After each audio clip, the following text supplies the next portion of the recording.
and I'm gonna go live on YouTube. Let's hope that it lets us go. Oh, it looks like it's gonna let us. Look at that. Dragonfly Earth Medicine for the win. I love it. I love it. Well, welcome everyone to the 8th.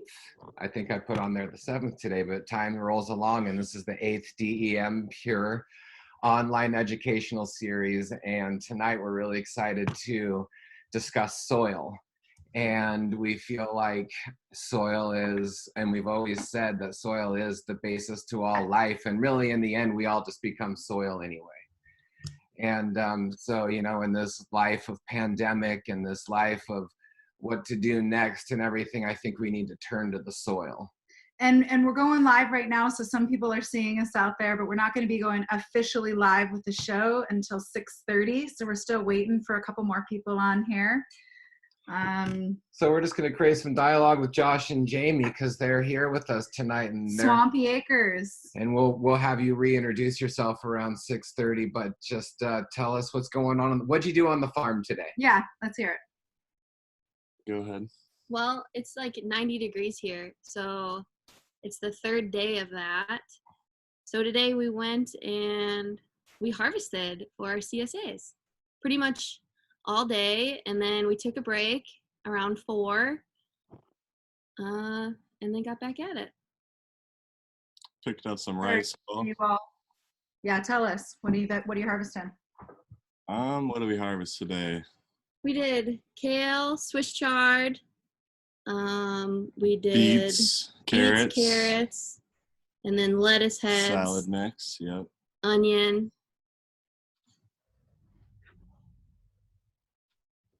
Uh-oh.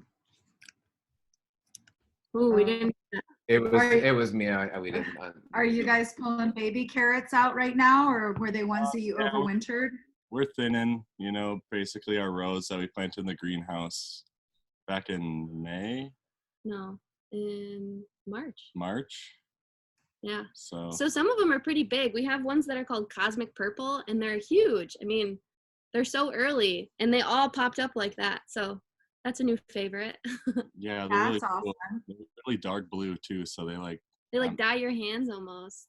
Mm-hmm. Dyeing some t-shirts. That's super cool. And when you cook them, does the purple come out of them? No. That's super sweet to make a carrot soup with that. We have like colored carrots that we plant here, but once you start cooking them or steaming them, they sort of lose that purple color and go back to sort of a not too much color, you know, even if you lightly steam them. Green beans do that too. I was surprised. We cooked them with for lunch we had black beans and carrots. Turned so blue. Yeah, everything kind of just turned blue. I don't know. That's so great. And are the plants kind of getting hit from the sun, or are you seeing any kind of, you know, a wilting and whatnot, just because the plants aren't totally set up for the 90-degree heat yet? We've had a lot of stuff bolt that doesn't normally bolt on us, like a few carrots, some radishes, like our early spicy Asian greens and stuff that normally last longer. We had like a really warm spell a couple weeks back, and it just kind of set things off on a weird kind of transition. And then it got cold again. We had frost. Mm-hmm. Yeah, earlier last week it was down to like 36, I think, and then this week it's up to 90 again. So It's been weird. Like our lettuce, we tried some of our lettuce heads today, and some of it just went. They were not good. A little bitter. Woo!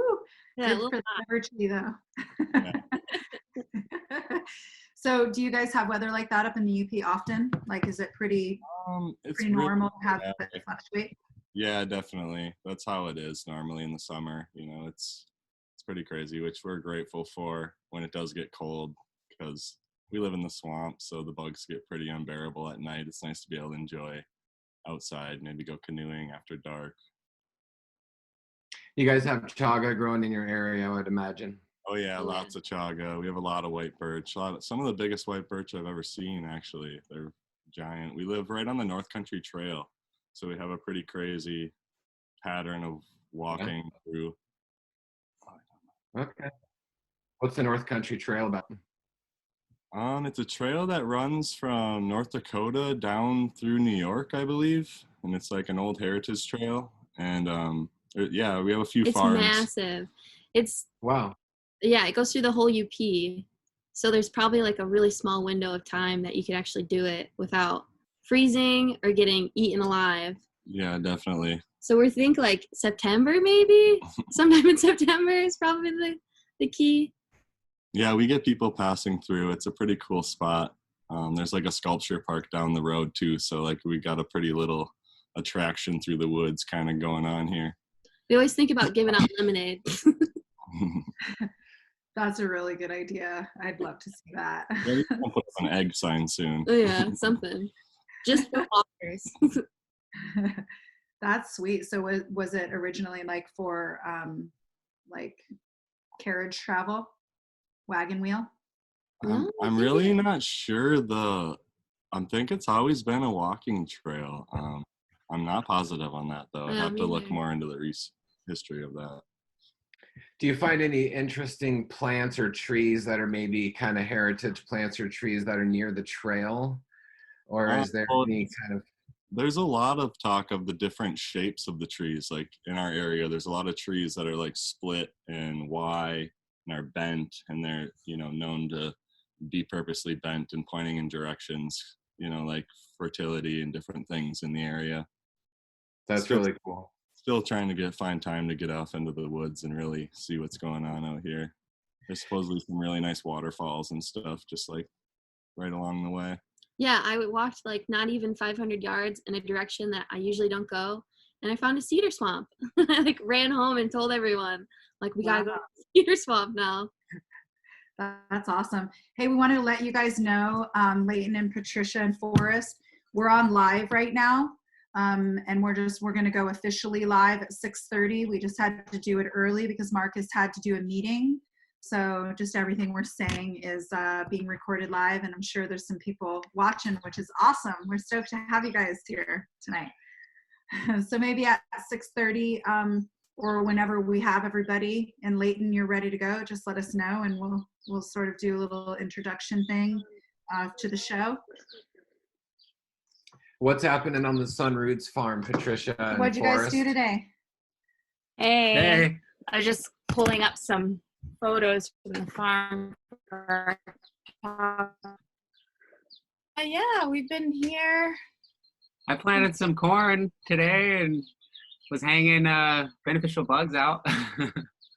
Trying to keep the aphids I took a nap. I took a nap. All right, can you guys hear me? Yeah, we can hear you. Cool. I had some sound issues. Yeah. Hey, Leighton, did you hear what I said? That we're on live right now? Did you catch that part? Oh, we already We're are. on live right now. We're going to go officially live at 6:30 because Marcus had to come on and just get us on live. So just everything that we're saying is on live, and we've probably got watchers. We super appreciate you guys out there on YouTube.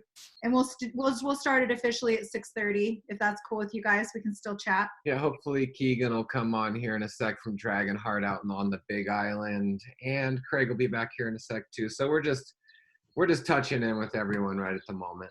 Yeah. Nice. Little pre-chill. How are you doing today, Leighton? Oh, I'm doing well, sweetie. I'm doing really well. Had another great day playing in the garden, doing soil tests, and doing my thing. So enjoying life. That's super exciting. I'm really excited for you to be like in your garden. Are you in your garden right now? It's right behind me. I think the picture you can see it.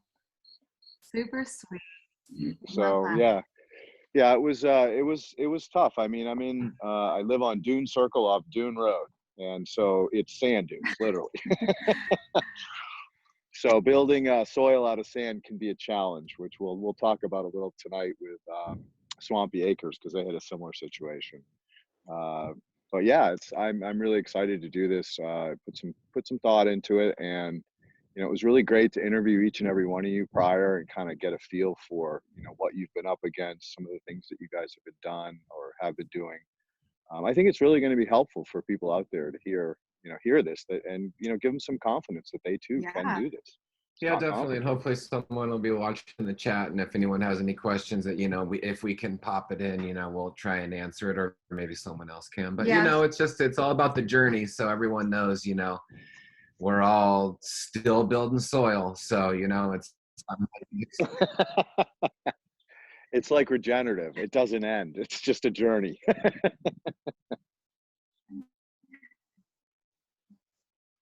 that's the truth. Uh-oh. That's for sure. Somewhere along the line, we, I kind of lost you there. Did we? Can you hear us now? I can hear you now. Yep. I don't know if it's Okay. me or you guys. You know, Did anyone probably pipe in? us. We're doing our best out here. Your internet at Dragonfly, it's always a little spotty. Cool. Well, as long as it's not me, that's good. But yeah, you know, another thing too is I don't know if anybody can kind of watch the clock and then, you know, like 15 minutes, just like clear their throat or something, so that we know that it's time to move to the next farm. Because I'd love to have a little time for Q&A for the crowd after the fact. So I don't know if that's possible. Yeah, I think it is. Marcus will be coming back on really soon. So he's going to watch the chat as soon as he comes on. And we've got some DEM Pure farmers that are watching it too. So anybody out there, make sure to text us. Marcus doesn't come on in time. And So welcome Keegan. Yeah. Nice to see you. Oh, he's here. Yeah. Aloha, guys. Sorry I'm late. Thank you for having me. Hey, Keegan. You're good. You're good. You're perfect time. Right now we're live. We wanted to let you know that Marcus had to put us on live a little bit early because he had to catch a meeting. So we're live and we're just sort of chatting, but we'll go like official with the show just in 4 minutes. So Yeah, everyone's here, so we're all good to go. yeah, I guess. So whenever you guys are ready, we can make that happen. We can do it. I mean, I guess we'll wait till 4 more minutes. What's happening on Dragon Farm? What'd you do today, Keegan? Yeah, Just what'd you do really today? quickly, what was some of your tasks? Believe it or not, I have the week off. I just needed a little break from the farm, but I came in and harvested a bunch of tomatoes and checking out the mulch piles, our compost piles, and do some weeding, just walking around. I can't help but weed some plants. How's the mango farm looking? Man, I just moved in over there, actually, and they're full on flowering and looking great. So just a few more months, we'll have abundance of mangoes. I heard you guys were interested in that property, possibly. For sure. I mean, it sounds glorious, and I know there's a good history there. And the bottom. Totally. Are there any mangoes ready right at the moment that are early, a different varietal? For sure, yeah. They're just starting to come on. It's a little bit late season, but just starting to come out right now. That's amazing. I just wanted to let all the listeners out there know that Keegan lives on a farm with like 80 plus different varieties of mangoes from all over the world. And when we saw that farm, it was just like, whoa, that is impressive and exciting. Maybe we could start rolling now. We'll just sort of introduce. Yeah, there's some love in the background. Hey, guys. There. Good to have that flowing. Lady, pass on the love big time. They're saying hi back. All right, you have fun. She's taking the dog for a walk so that he's not like barking and kicking the camera around. He had a little operation. He kind of lost his the other day, so he's like really ornery. He's got this big cone on, stumbling around, walking into things. That's good. Well, you know what? We're just a couple minutes early, Leighton. Why don't you just? No, I think we'll go ahead and start, and we'll pass it over to Leighton. So, welcome everybody. It's the 8th DEM Pure educational discussion, and today we're super excited to have Leighton Morrison leading the conversation. And we've got Josh and Jamie from Swampy Acres. Welcome you guys from UP, Michigan. And Keegan from Dragonheart Farm. So nice to see you. And Marcus is going to be coming on here in a few minutes. We've got Sunroots Farm, Patricia and Forrest. You guys are awesome. And then Craig from Alpenglow Farm. And Leighton is going to be leading us down this incredible exploration of soil and all 5 of our farms. And before we turned it over to him, I really wanted to put out a prayer and intention to the universe right now for all of the incredible struggles and the feelings of intention for all of humanity right now, and what Black people are going through on the earth right now. Black Lives Matter. Everybody here at DEM, Pure, and all of our certified farms feel like equality and equity is absolutely imperative. And not until we really are paying attention to African American and African descent people on the globe as equals and people all over the world, you know, really putting out incredible heartfelt prayers and intentions. And really it's just, you know, and this aside what kind of a world we want to live in. So we believe that, you know, a microbial rich, soil rich, culturally rich, very inclusive places where we want to live. And, you know, we just really recognize where it's not like that for everyone. And also with the pandemic and the sickness and the masks and the fears and the vaccinations, we just really want to encourage people to be very weary of, you know, what Western medicine is, you know, making us do in the future. And I think we should just really look towards herbalism and look towards plant medicine and look towards nature, which is ultimately where we come from. We are nature. No matter how technologically advanced we become, we are of the earth and we are nature spirits. So what we can do to enhance our environment, enhance the well-being of our human body is really, that's our revolution. You know, our revolution is, you know, in making the human race, you know, strong and powerful from a nature perspective and a nature farming perspective. And you know, so we appreciate everyone here. And I just wanted to say, polyculture in the garden is what makes a garden healthy. Polyculture within humanity is what makes our humanity, you know, healthy. And we're going to continue to look towards nature for the answers. And, you know, when we do look towards nature and we see what Mother Nature is doing, the main goal in everything that she does is to make soil. So Leighton, we're going to turn it over to you now, and let's talk about soil, this very important, healthy, amazing thing that we need to look towards to get a lot of lessons for our future. Awesome. Thank you.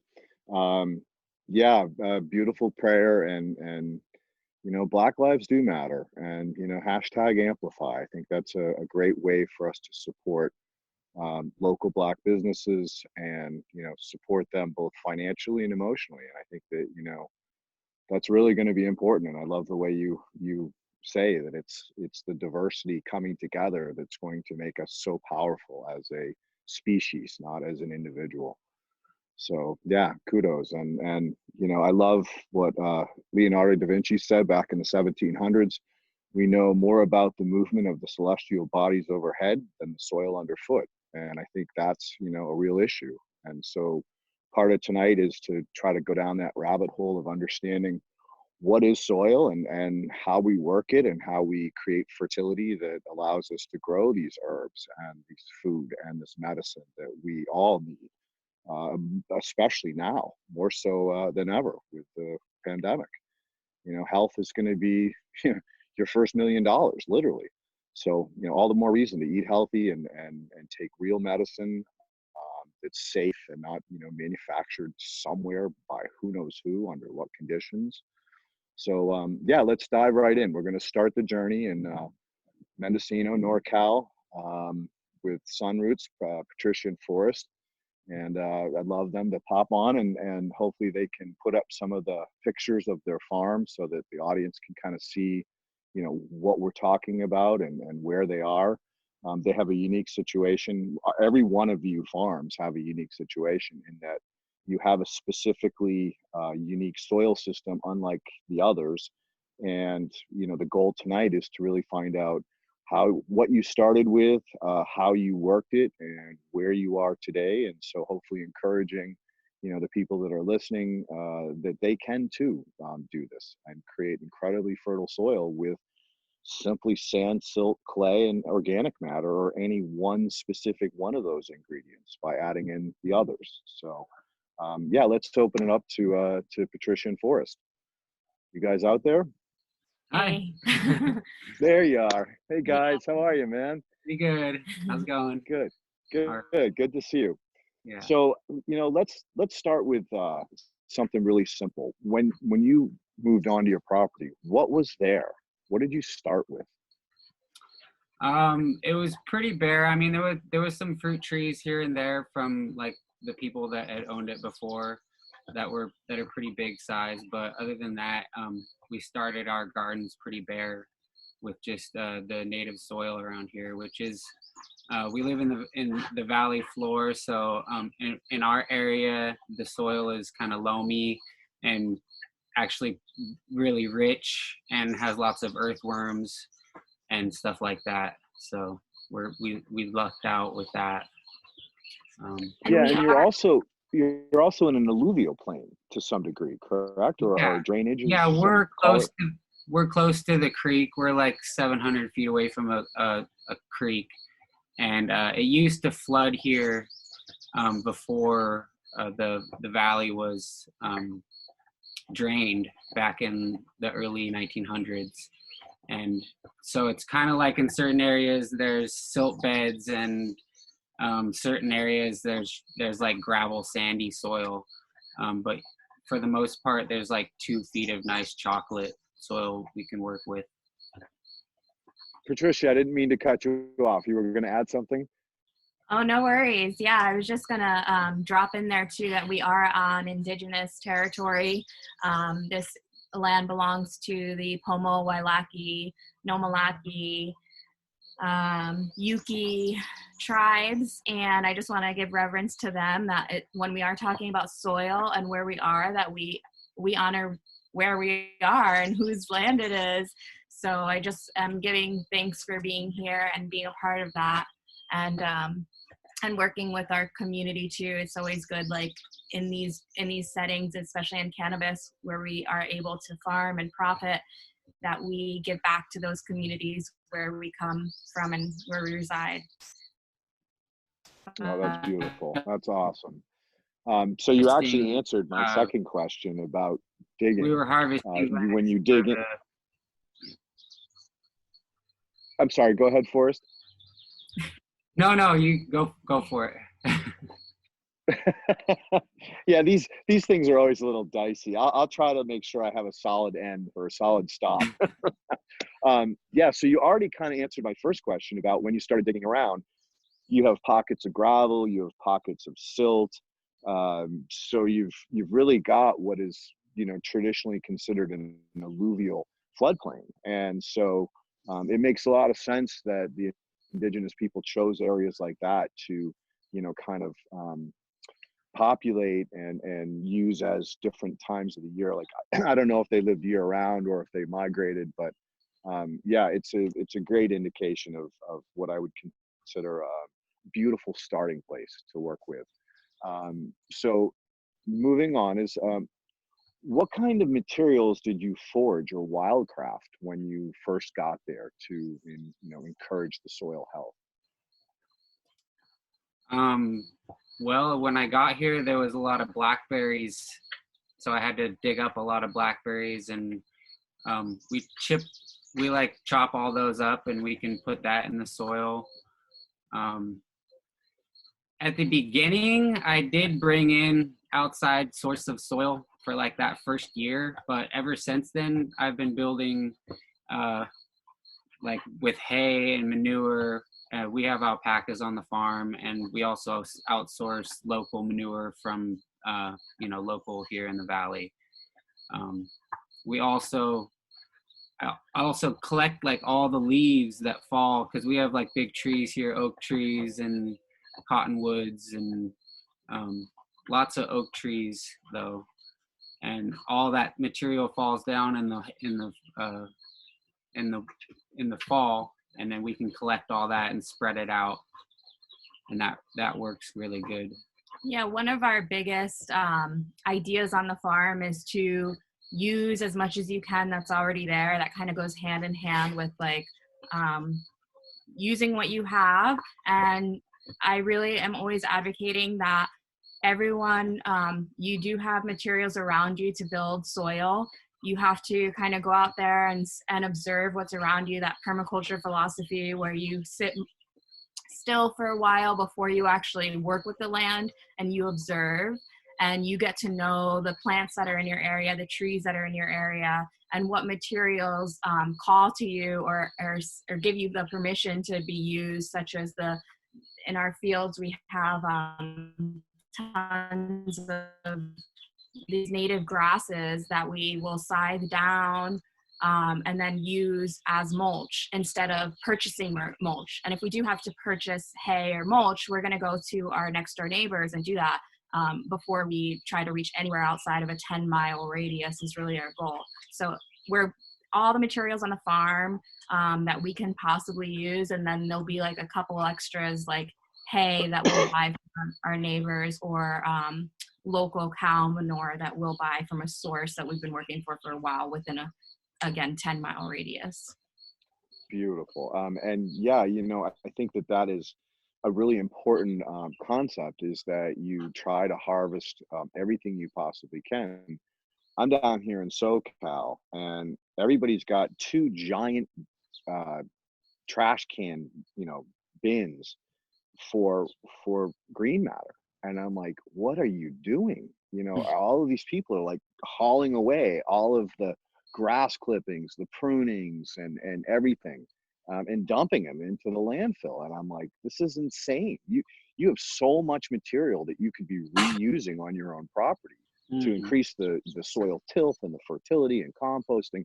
So yeah, that's something that we really need to hit home with people, is that, yeah, take the polyculture approach, take the the regenerative program at heart, and look around as what you have that you can work with, and don't let anything leave. There's no reason for it. Chop it, drop it, grind it, compost it, use it as mulch. These are all wonderful things that you can do with the biomass that's existing. And I don't care if you're in suburbia, a city's a little bit more difficult, but even there, you can find ways to sickle down wild grasses in the vacant lot, and make a protozoa tea with it, or a mulch with it. So thank you for bringing that up, and hopefully we can really pound that home with everybody tonight. And again, that that permaculture approach of observation of nature is so important, and is overlooked by so many people because we're so busy on our phones and our jobs and our relationships that we don't take the time to connect back to nature, and literally sit there and observe the birds, the bees, the bugs, the plants, and see what's around you. So thank you so much for sharing that. Now, other than the manure and the hay, is there other things that you wildcraft in your area, like chips or? Yeah, I always keep my eye out on the roads for looking for chips. The tree trimmers will just dump them on the side of the road, so I'm always like scalping them. And it's important to kind of like do your research too. So you might see a pile of free material like chips on the side of the road. Maybe investigate that a little bit and make sure it hasn't been treated with anything. So you don't want to be adding into your soil what's not good. So always doing your research. Like even some people in the beginning, we were using cardboard a lot, which is a great product to use, but cardboard is a byproduct of paper manufacturing, which uses a lot of chemicals to turn that into cardboard. So although it's a great way to recycle it with regenerating the earth, but I might not want to use that for the food that I grow or the cannabis I smoke. Maybe I'll, use it on some of my other trees or something. So it's always good to be mindful when you are sourcing free materials. Amazing. Research it though.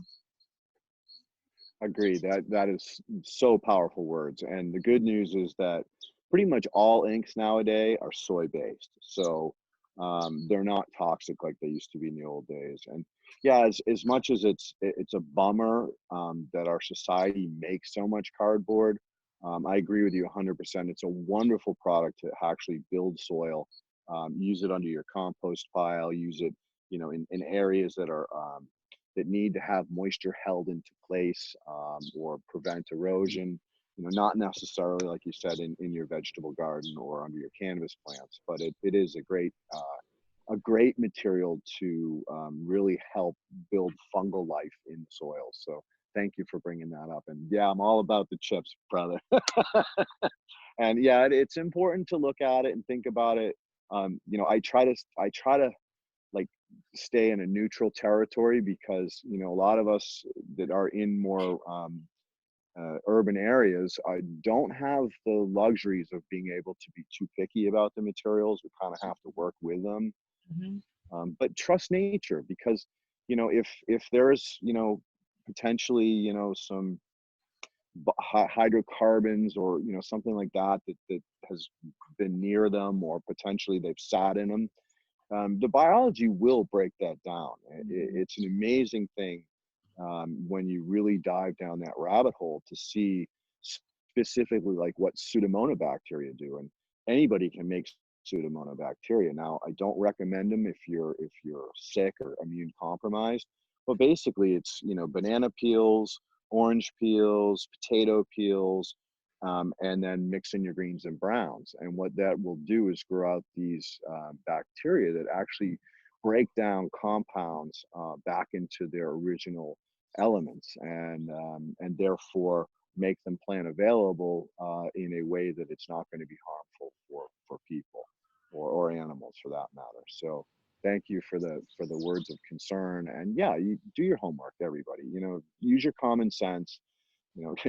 Going to an old garage or an old dump and digging up materials is probably not a good idea, but somewhere on the side of a road where there's not a lot of traffic, or if it's off, it's above the water runoff, then you're going to be safe. You're going to be all right. So I wanted to ask, did you guys do any testing when you originally got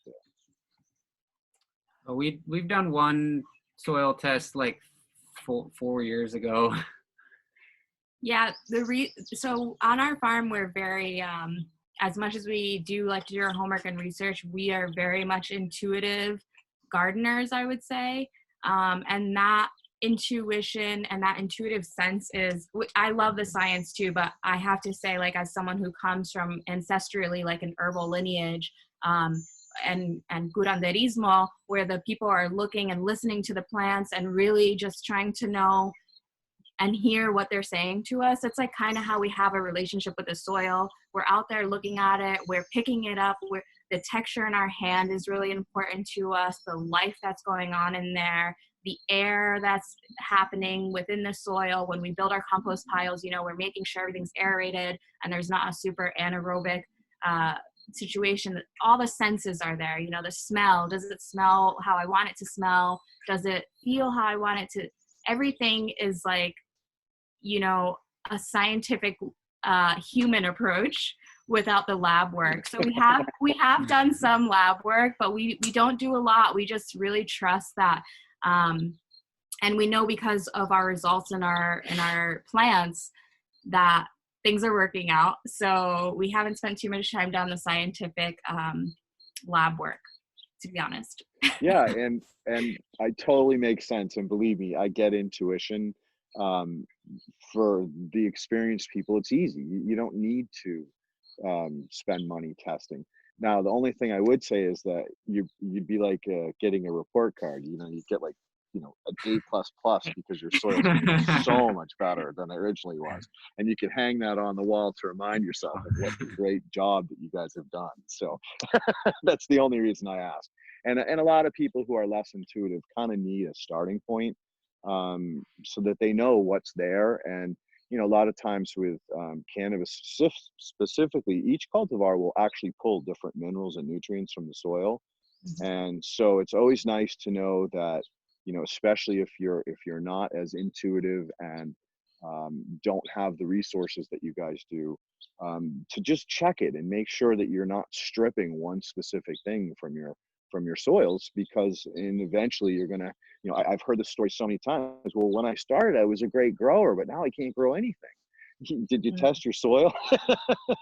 You know, you might have stripped a few things out during the process. So anyway, that's why I brought that up. And one other thing was biodynamics. I think you kind of been playing a little bit with that. Yeah, we have a really awesome crew here. One of our crew members, his name is Horace. He worked on a biodynamic farm for a long time before he came to our property and now lives here. He's been with us for years now. He really introduced it to us, and he is one of our head compost makers. And we're constantly, so once he came in, I started doing the research on it, and of Rudolf Steiner's philosophy of bringing the cosmic energy down into the soil, which I really love that concept. And when we are building our compost piles, we're introducing certain preps with herbs and time frames. There's different preps that you can look up if you're not familiar with biodynamics. And introducing those into our compost piles, as well as bringing preps in during the springtime and the middle of the season for fungal resistance, and also just to bring light and energy to the soil. It's really philosophical, but it really works, especially the calendar. And why I love biodynamics is because basically it's like astrology for plants. So you can get a biodynamic calendar and see what day's a flower day versus what day's a leaf day or a root day. And we have done experiments here. We planted an entire garden of flower on a flower day, and then another one on a root day. On a root day, and total difference, absolute difference, like half the size for the root plants versus the flower planted flowers. And it really does work. I think the cosmo connection to the soil and the earth and our bodies is incredible and something to look into. Oh, totally agreed. And when I first started talking about this, people thought I was crazy and all woo-woo, but it's real. I mean, look, the planet's circling around the sun, and the sun's circling around galaxies. I mean, there's astrology. I mean, there's just, thousands of years of research indicating gravitational pulls on our body and soil, and everything is in flux. So I thank you for sharing that. And I hope that people do kind of look at it and not as just a woo-woo. It's real. And I agree with you. Everything I've fooled around with has proven to be legit in many ways. So thank you. And thank you so much for sharing. I think it's been about 15, 16, 17 minutes. And so I'm going to jump on to Keegan next, but can't wait to come up and visit you guys. Thank you so much for all the sharing and taking the time to actually be here. So thank you. Thank you very much. All right, Keegan, you out there? Yes, sir. You All guys right, hear pop me? on up. I can hear you, but I can't see you. Oh, really? There you are.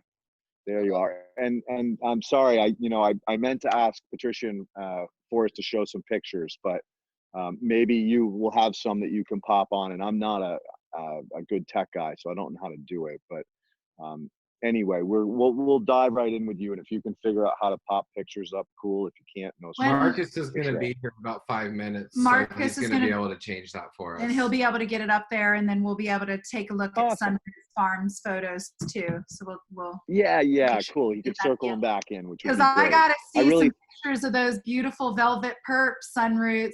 One of the most amazing strains in the cannabis industry is grown by those two people as sunroots. So if anybody hasn't tried velvet perps, go get yourself some. It's amazing. Nice, beautiful. All right, so Keegan, you have a unique situation. You have taken over an old tree farm that was treated synthetically. So I'd love to hear where did you start when you landed there? Yeah, I'd like to say, it's just not just me. We got a beautiful crew over here working the land. Where we started was a kind of a neglected orchard situation. We have almost 1,000 fruit trees on the property, about 100 avocado, 100 coconut, lychee, long gone, and a lot of cool sapote, jaboticaba, tropical fruits. And when I got to the property, they were actually kind of neglecting those trees and just doing like a market garden. So when I got here, it was kind of my focus to switch back to the trees, and in that switching back to the soil. And yeah, I am hopeful that we can share some pictures. I can show you guys kind of what we were up against and where we're at now. But yeah, it was just a shift back to the trees is kind of where we're at right now. Cool. So so you walk on, the place is kind of run down, and they've taken the focus away from what the tree farm. What was the first thing you did to start rehabbing these things, the trees?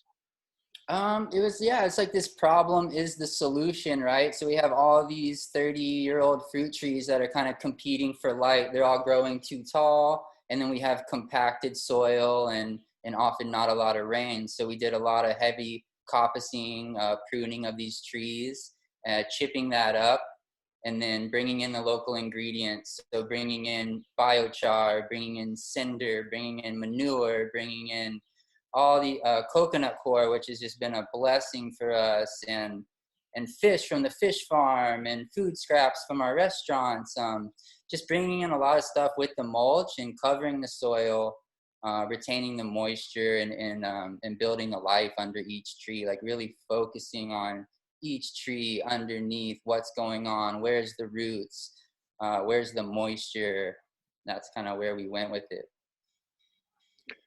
So did you kind of fork it in, or rake it in, or till it in, or did you just top dress the trees? Yeah, we did not do any tilling at all. Again, I'd like to hopefully show you guys the process, but it's really cool. We make this what we call a poultice mulch. So we do not till the soil at all. We don't break up the roots, but we make this really wet slurry with manure and coconut coir and worm castings. Make this thick, like 1-inch slurry, and spread it all the way around the drip line, and then add composted plates from our restaurant. So instead of using cardboard, we're using these areca palm leaf plates that are like this. We lay those out as a sheet mulch over that manure layer, and then we add the composted wood chips on top, and it creates like a 6-inch fat layer where, you know, just in a matter of months, you're seeing tons of earthworms, all sorts of life coming up. And most importantly, seeing the really nice, clean, white feeder roots busting all up into that and feeding off of it. Is just a beautiful thing. So did you add water too, or once the slurry was done, that was the moisture, so you didn't have to water after the fact? We did water in. We make sure it's really saturated first, and yeah, just rely on the rain from here on out. We're not on drip irrigation, and we don't need to be. Sure. I just checked all the trees, and they're all stoked right now. We haven't had a whole lot of rain, and really in a good spot, saving so much water. I can't tell you how much we've saved. Oh, I know, right? These little things, it's amazing how well they function, and the lack of resources we need to use to get them to really take off and blossom. Did you do any like cover cropping under these trees, or did you just leave it mulch only? Only mulch, yeah. They're pretty mature trees, 30-year-old trees, so we did not do any cover cropping. When we do new plantings, we do often put in cover crops. A nice spinach called Brazilian spinach that we use that really keeps the soil cool and moist, and then also a pigeon pea, which nitrogen. Sorry, see if you can share your screen now. We made you the host, so we think that you can put up some photos. And Marcus is here, yay! So hey Marcus, what's up, brother? We just made Keegan the host, thinking he could screen share. If that was right, I hope it was or not, but you can tell us, Marcus. Yeah, host disabled attendee screen sharing. So I don't know who did that, but it definitely says it's disconnected. If you make me the host again, or if he can do it, that's fine. But if you make me the host again, I can fart around and make it so everyone should be able to share their screens. I always have it set like that. But hello, Leighton Morrison. Marcus, how are you, brother? Hey, and you know what too is if you can keep Keegan up and then like block me with his pictures. I don't need to be there, just so that people can actually see the farm, because it's really all about you farmers. It's not about the interview. All you need is my voice. Got it. But however it works, I'm good. I can pin his video once he figures out getting it. Keegan, can you make Marcus the host Um, and aside participants? help me out. On the right-hand side, there's participants. Mhm. Or on the bottom of your screen? Or on the bottom of your screen, you'll see the participants. Yeah, there's 3 little dots on everyone's box at the top right. And if he clicks on those, it'll be an option, make host. I think I got you, Marcus. I think you're it. Yep. Let me see if I You're can it. get that. Advanced multiple participants can share simultaneously. Advanced sharing options. Okay, there we go. All participants. All participants. There it is. You should be able to do your thing now. Thanks. Thank you, Marcus, brother. Glad to have you here. Happy to facilitate. Yeah, for some reason, it's still not letting me do it. It's asking for some system preferences. Right, you'll have to give it, there is preferences that it asks for, and you'll have to go into your preferences to make sure that you're allowed to do it. That's with your computer, but once you do that, you should have no problem sharing. Okay. Give me just a second. If someone wants to talk over, or if you can fill the space, Leighton. Hey, yeah, we'll fill the space. Marcus, I would love you to tell that story of the first time you actually smoked a, regenerative, synthetic free bud, and how you kind of were like, wow, what a difference. Well, it was, I can't remember the exact time because it's going quite a bit back, but it was definitely, I had acquired, I had already stopped smoking cannabis because I had taken cannabis to the level of, that's not true, because the first cannabis I ever grew when I went out to the Kootenays in the early 90s and I hooked up with the Holy Smokes guys, Alan Middlemiss and Dustin Sunflower and Paul DeFelice, just the most beautiful, amazing people. Just saw Alan the other day. Just wanted to put that in there. So my brother, Alan. This is 25 to 30 years ago, maybe more now. Maybe I'm aging myself. I don't know. But I went out there and they were like, hey, we want you to help us dig holes and we're going to mix soil. And they had created this beautiful soil and we were mixing worms in and we were mixing everything. And that was, we grew a bunch of cannabis and, I smoked this stuff called A1 Magenta and I just couldn't, I was like, what is this? Like, this is something different than what I have ever really understood. And throughout that experience, I took salts to the highest level that I could and was making great hash. And it was sort of hit this ceiling. And then, getting turned on to, growers who were not just doing it organically, but really this DEM pure style of regenerative, sustainable agriculture and growing, farming. It just, the terpene content shot through the roof. Suddenly you're getting higher, but not just higher. You're just getting a more complex sort of multi-dimensional effect from the cannabis product that you're using. And of course, when you're concentrating it, that effect is multiplied by even more times. And so it was revelatory for me for sure. And there was no turning back. It was kind of like, oh shit, like I ate the red pill or whatever, and I'm not going to be able to eat the blue one now and go back into the matrix. So that's how it was for me. Nice. And this is true with foods too, and fruits, which is like the whole big picture is that, getting away from that paradigm of synthetics is, so important for us, especially now, and demanding that others get away from it. Support the farmers market, support your local farmer and don't get involved with grocery stores unless you absolutely have to. And if you do, I hate to use the word seek out organic, because organic isn't even organic anymore. You never know what it is, but you got to hopefully believe that it's a little bit better than the pure synthetics. But I guess it is what it is, and do your research and know the source. If it's, organic avocados from Mexico, maybe think twice. Maybe find some from California. But yeah, I mean, macrobiotic. Anyway, so yeah.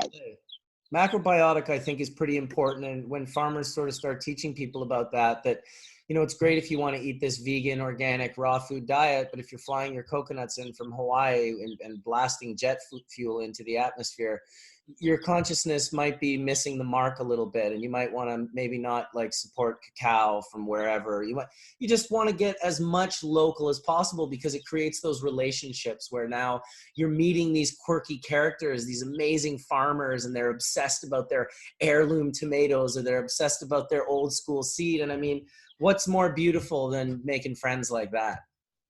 Amen, dude. Amen. Thank you for sharing that. That was valuable. Very valuable. So it looks like Dragonheart's got some pictures up there. Keegan, can you like flip another picture up?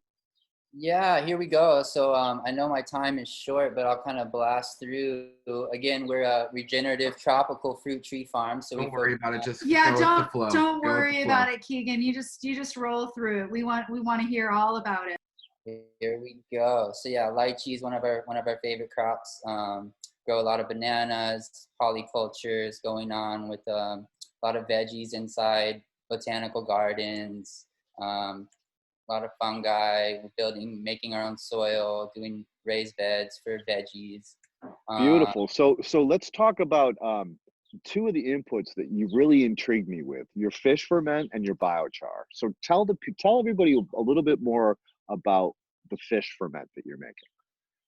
Yeah, we're really lucky to be attached and really close to a local organic tilapia farm. They have, I believe, almost 1 million tilapia. They can pump out 10, 20,000 pounds of waste every week. And we're able to capture a lot of that tilapia waste. So it's fish scraps. And we get that into 55-gallon drums. We cap it off with sugar, and then often top it off with biochar on top of that, just to help with any smell and flies. But so yeah, you got this 55-gallon drum, 3/4 full, then add the sugar, then add a little bit of biochar on top and let that ferment for about 3 months.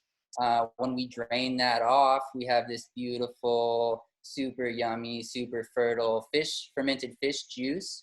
And how we've kicked that up another notch is actually there's a spirulina processing center on the island, and we were gifted a 2,000-pound tote of spirulina. And it's super dusty, super just smoky, flies in the air. So we've actually started adding the spirulina to the fish juice to kind of just give it an extra oomph and a lot of vitamins and nutrients. And then, so we have all this fish juice, and then right down the road is this guy making awesome biochar products. So he burns up the mac nut husks from a processing center who's doing mac nut shelling. So he burns up those, crushes them down into a beautiful biochar. So again, we have this 55-gallon drum of juice, then we have a 55-gallon drum of biochar, and we just soak that biochar in the juice, soak all that up. We often do several pours through that to make sure it's fully inoculated before adding it to our soil mixes, our fertilizer mixes, stuff like that. So it's just Yeah, I was blessed. Keegan sent me out a sample of the fish juice, and yeah, there was some amazing growth in there that I was not familiar with, and I think it is perhaps the spirulina or another type of algae that's really populating that. And the beauty of it is that algae is going to store those proteins and those amino acids, which have been broken down from proteins, and will make them plant available. And so what a wonderful way of taking a waste stream and utilizing it. Yeah, it's a little potent, it's a little pungent in the smell side, but I think, you know, you and I talked about ways that you can knock that back a few notches. But I think that, you know, in the end, once you've got it dialed in, you're going to have an amazing byproduct of byproducts. So you talk about loops closed and then closed other loops, and then, you know, just closing constantly, which is amazing. And then putting that back in the earth where it belongs instead of in a landfill. So, Totally. you know, kudos to you, my friend. The work you are doing out there is great, and you're an inspiration to, you know, all farmers out there as to what they can do with these waste streams, regardless of what it is, whether it's, you know, chips on the side of the road or you know, fish guts and heads and racks. You know, that's really a very important focus of tonight is how we can utilize, you know, other people's wastes and prevent them from getting put into places where they're not going to get used and can actually benefit everybody. So tell us more about how the trees are coming back with your poultice and, you know, some of these inputs that you're putting on. Can you keep flipping through your pictures? Yeah, I'll just flip through. So this is a good example of what the orchards look like when I started. You can notice the grass almost 20 feet tall over here, and this avocado tree getting choked out. So the soil was obviously depleted. It was very dry. The roots were not thriving. A lot of the trees choked out. So we go in, mow, and then apply our poultice mulch around the trees. So this is, you know, just a few 6 months into the project, and this is kind of where we're at now. We have some companion plants growing under, and just the growth on the trees. I mean, they're just stoked. They went from maybe 1,000, 2,000 pounds of avocados to 8,000 pounds this season, and that's again in 1 year. Tons of bees, tons of Talk a little bit about the coconut trees. Tell us about the racks on the coconut trees. Yeah, the coconuts, they're young, right? So they're only about 5 years old, dwarf coconuts, all very great varieties. So what we did with these, and I don't have a great picture of it, but we call it connecting the dots. And basically, instead of mulching in a circle around the coconuts, we would actually connect the row of trees. So that way we have a fat mulch layer, poultice mulch layer in between the trees.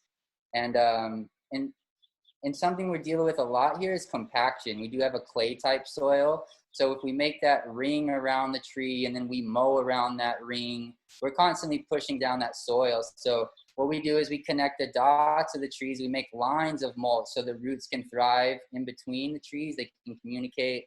And yeah, you can just see the racks are really starting to come on heavy. Yeah, what you're actually doing is connecting the mycorrhizae, the internet of the trees, together. So that mulching between trees is a beautiful concept. And, you know, when we talked about that and some of the other practices that you're doing, I was just like, my mind popped. I was like, wow, this guy really knows his stuff. I don't know about Because that, most people would never think to create a pathway, a highway for these trees to start to communicate to each other. And so yeah, once again, you know, your intuition, your instincts, your knowledge is proving you know, how important allowing these plants, these sentient beings to be together and to communicate and share. They're sharing knowledge, they're sharing nutrients. I mean, you start looking at how many materials are moving inside of a mycorrhizae tube. It's nuts. It's literally like fiber optics. There are materials going back and forth, and then materials on the outside going back and forth. So, you know, kudos to you, my friend, and you know, thank you so much for sharing and again taking the time to be present for this. And unfortunately, we're right about that 15-minute break. So I'd like to move on, but I thank you again, and you know, hopefully we'll have some questions that are directed toward, you know, some of the things that you're doing at the end of this, because again, you know, it was awesome to meet you, and you're doing some amazing work out there. So kudos, bro. Big love. Man, thank you for having me. Really appreciate it. Oh, my pleasure. Can't wait to come visit, dude. All right, so let's move on to Dragonfly Earth Medicine. Where are you guys? We're up in British Columbia. Also, Keegan. No, sorry, but Keegan and they have amazing worm produce on the farm. I mean, we walked this farm. Yeah. We were so blessed to see what you guys are doing, the smells on the farm, all of the beautiful spinach, the edible spinach that you're putting around, you know, your agroforestry. It is just, you know, incredible. So I just wanted to, before we go into talking about us, yeah, big, you know, amazing farm, Keegan. Just so beautiful out there. Thank you guys. Yeah. Got a lot more to share, but I know everyone else got a have their time. So Hopefully we're going to be able to, in the end, we'll try to come back to the photos because we really want to. for sure.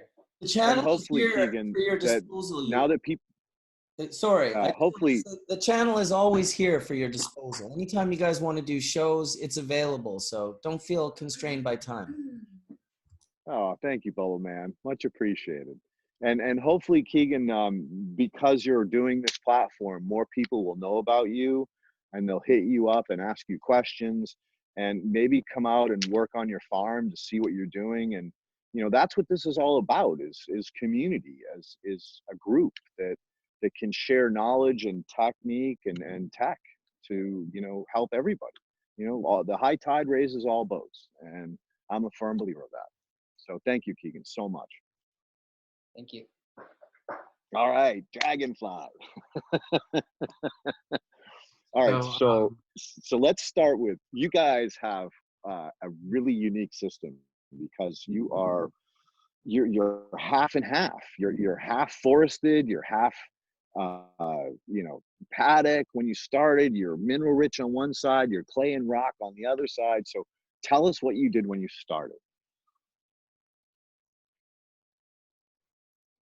Well, first of all, you know, just like Patricia was saying, we really want to honor, you know, the native people that were here before us. Which is the Tanaha Nation and the Kootenai Nation and their and the Sinixt over in the Slocan. They're really important native peoples, and they, you know, canoed on these lakes, which are amazing, and you know, had a beautiful, amazing presence. And the Sinixt are considered extinct right now, which is really sad because they are not extinct and they're around, and they have, you know, 10,000-year-old pit houses in the mountains, and they're very important to us.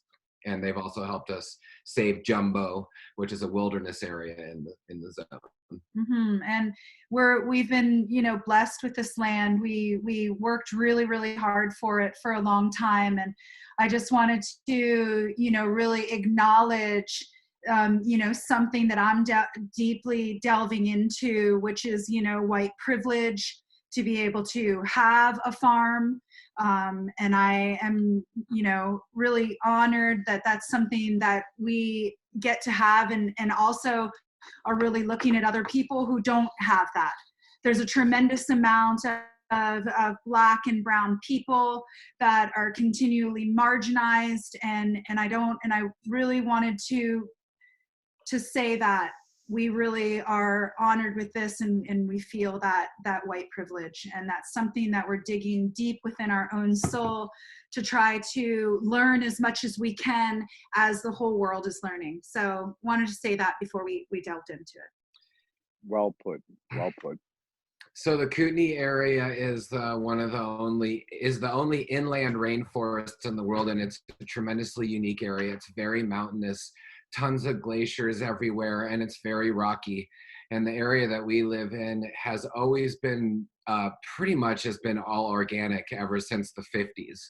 And that's just been a movement of people that wanted to be back to the land, the Quakers and different people that were back to the land specialists. So we took lessons from the Doukhobors and the Quakers and the draft dodgers and the conscientious objectors and ganja farmers, and really the self-reliant people that moved to this area to buck McCarthyism and the military industrial complex back in the 50s, and then the civil rights, and then the Vietnam War, and the list goes on and on and on. Basically, what rings true is back to the earth. So we have this land that we moved on to, and it was basically an open field with forest on it. And what we learned through traveling the world was we really just felt inspired by terracing the hillside. Even though you can hugel and make mounds, and those mounds become like a terrace, that's a really good thing too. Which we do that as well. It's the only way we can build soil here. You know, making a giant, you know, terrace, and then being able to just use that as a biological sink for dirt and different soils is what we've done. So when we first moved here, we dug 3 large terraces and built a greenhouse, and then we made a greenhouse platform, and then we dug down 2 feet where from inside of the greenhouse, now we took different inputs from the land. As we started digging up, we started realizing we have this kind of dirt here, we have minerals here, we have limestone, calcium rich dirt here, we have pond, swamp juice, over here, and we mix it, and then we use, our vegetation and biomass, but we fill that sort of subterranean sink, and we create big beds in there, and that's the way we've done it. And Hey, can you guys go ahead? Can you guys put up some pictures? Like, Yeah. Bubbleman, can you put up the pictures so You that can do it people right can see now. this? What you guys have done is crazy up there. It's beautiful. I mean, you were in soil that is very difficult to deal with, and We're incredibly.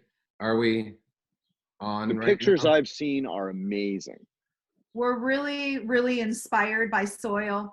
We're inspired by the health that soil gives you. We know that the maladies in our human existence and in the animal realm and in the plant realm is because it's of lacking of microbiology, which is found in living soil. So we really have taken it on, like, how can we create a healthy microbiome within our own selves to then have the intelligence to be able to create a healthy microbiome on our farm.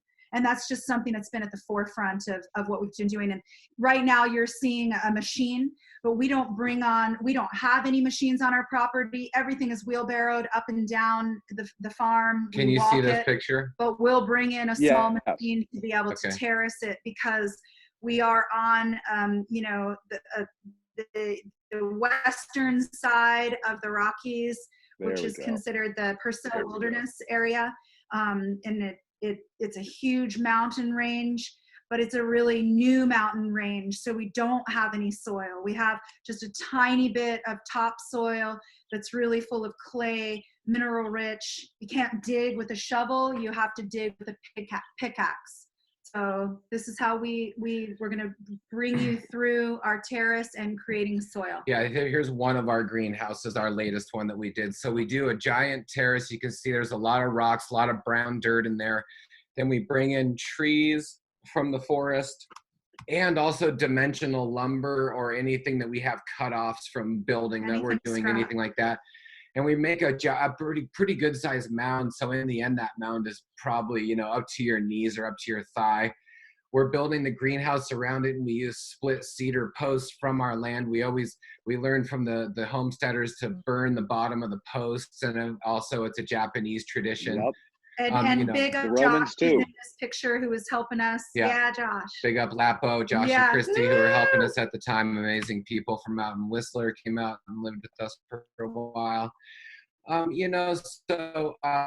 One thing we recognize when we're building a big hugelculture for the first time is you put a lot of cotton in there, a lot of brown material. And so if you can see to the right here where I'm pointing, we took the scraping of sod that we originally made the terrace from, and we turned the sod upside down on the wood. And then this over here is a little bit more of a nitrogen-rich compost hay. So this compost hay is a little more nitrogen-rich, a little bit more hot, a little bit more N, and it's going to mix with this nitrogen. And then this sod layer there's a lot of microbes and soil microbiology in the bottom of the roots of sod. So we're going to have that sod biology come to life, start eating this nitrogen-rich hay, and then move as it starts growing and building its vitality. Then it can start eating the sticks. I love it.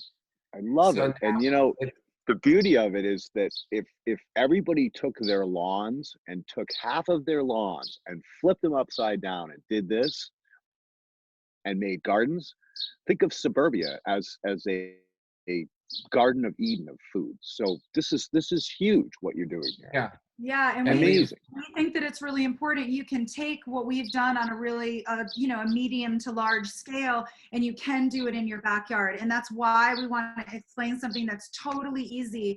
And this is done in 1 year. So we'll just roll through this and make sure if you're using dimensional lumber that it's not anything that's been treated. Mostly we don't bring treated on the property. We would never bring treated wood on, but anyone who might have it, or they find it somewhere, Or plywood. treated, or of course plywood. not. But no plywood. anyway, so we never burn on the property. There's no burn piles anywhere. We never burn on the property, and we have a stack of wood. And if we end up getting too much wood, we'll chip it. But for now, we could just build new beds with it.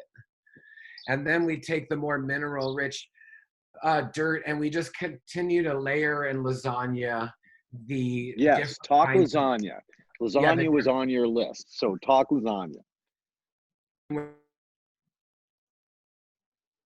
Basically looking at different makeups of dirt, different makeups of, is it leaf, is it grass, is it a bush, is it all branches, is it a Diversity, diverse. All right, Next picture start is again just on some bin, lasagna. and it has to be. We lost you. Okay. So Oh. start on lasagna.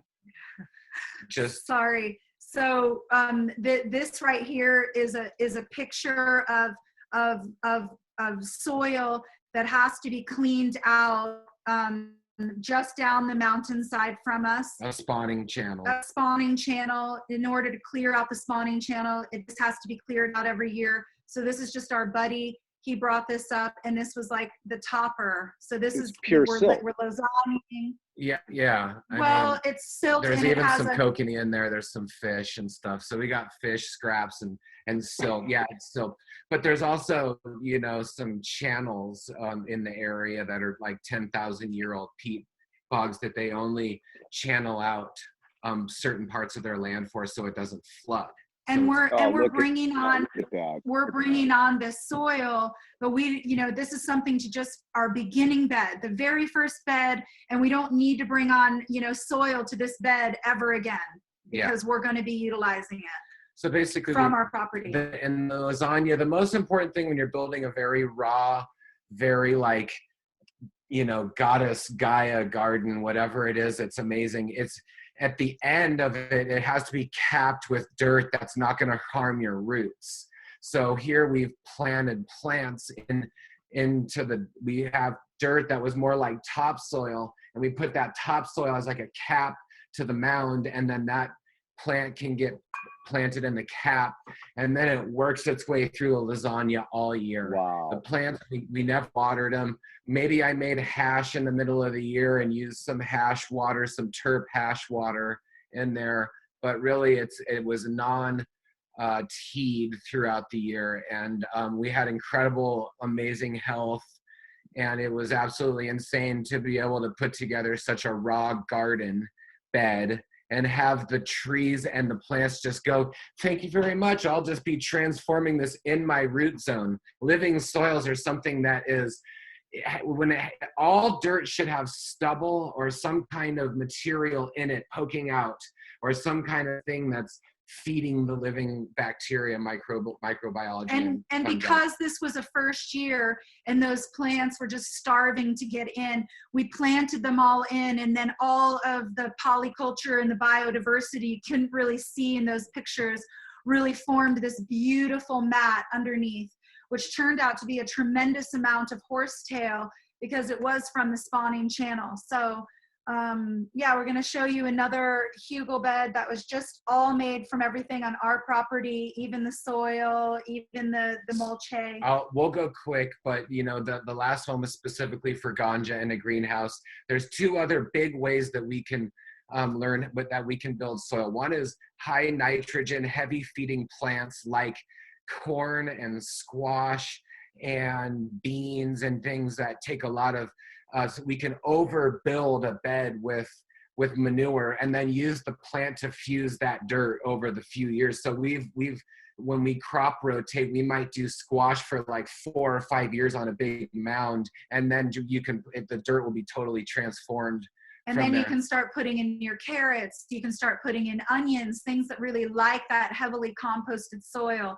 So the way that we rotate all of our crops is we're rotating depending on how much is being eaten underneath the ground. And the second way, which is a very Quaker way of building soil, like Ruth Stout was born in 1888 in Kansas, and her big thing was the no work garden, which was just pile up hay. Pile it. Pile up hay for days. So we build soil by growing potatoes in hay, and we use about 18 inches to 2 feet of hay.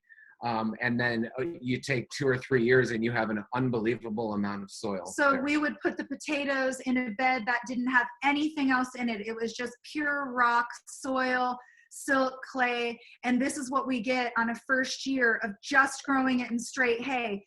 People, you can do this in your backyard. You can just take down even extra grass clippings, pile them up, plant some potatoes, and then the potatoes start to remediate that earth and turn it into soil very quickly. And it's a really good. You guys, it's all crop. about the potatoes, right? Exactly, it's the sacred potato. Remember You know? the potatoes on the altar?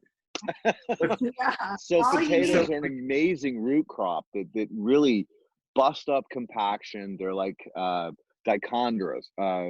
They do amazing work in building tilth and miles of rhizosphere, which is where all of the nutrient cycling happens. And so you guys have just showed us how to early succession in a manner that will quickly get you into a later succession soil system over a matter of a year, which normally takes, hundreds of years in a disturbed soil system. So and we're on our land for 14 years now, so we have 14 years of crazy soil building and terracing and giant greenhouses that are circular. This, you know what I mean? And we're all doing this with almost 100% closed loop, even on our own property. We grow comfrey, we grow nettles, everything, and just pile. What is it that we can do that creates deeper soil? It's like this personal quest. My God. If we're gonna leave something and not just make our existence worthless, we want to leave something that's valuable, and that's living soil. Well, that's the most valuable thing that we can leave our future generations. And so where's the picture of Josh?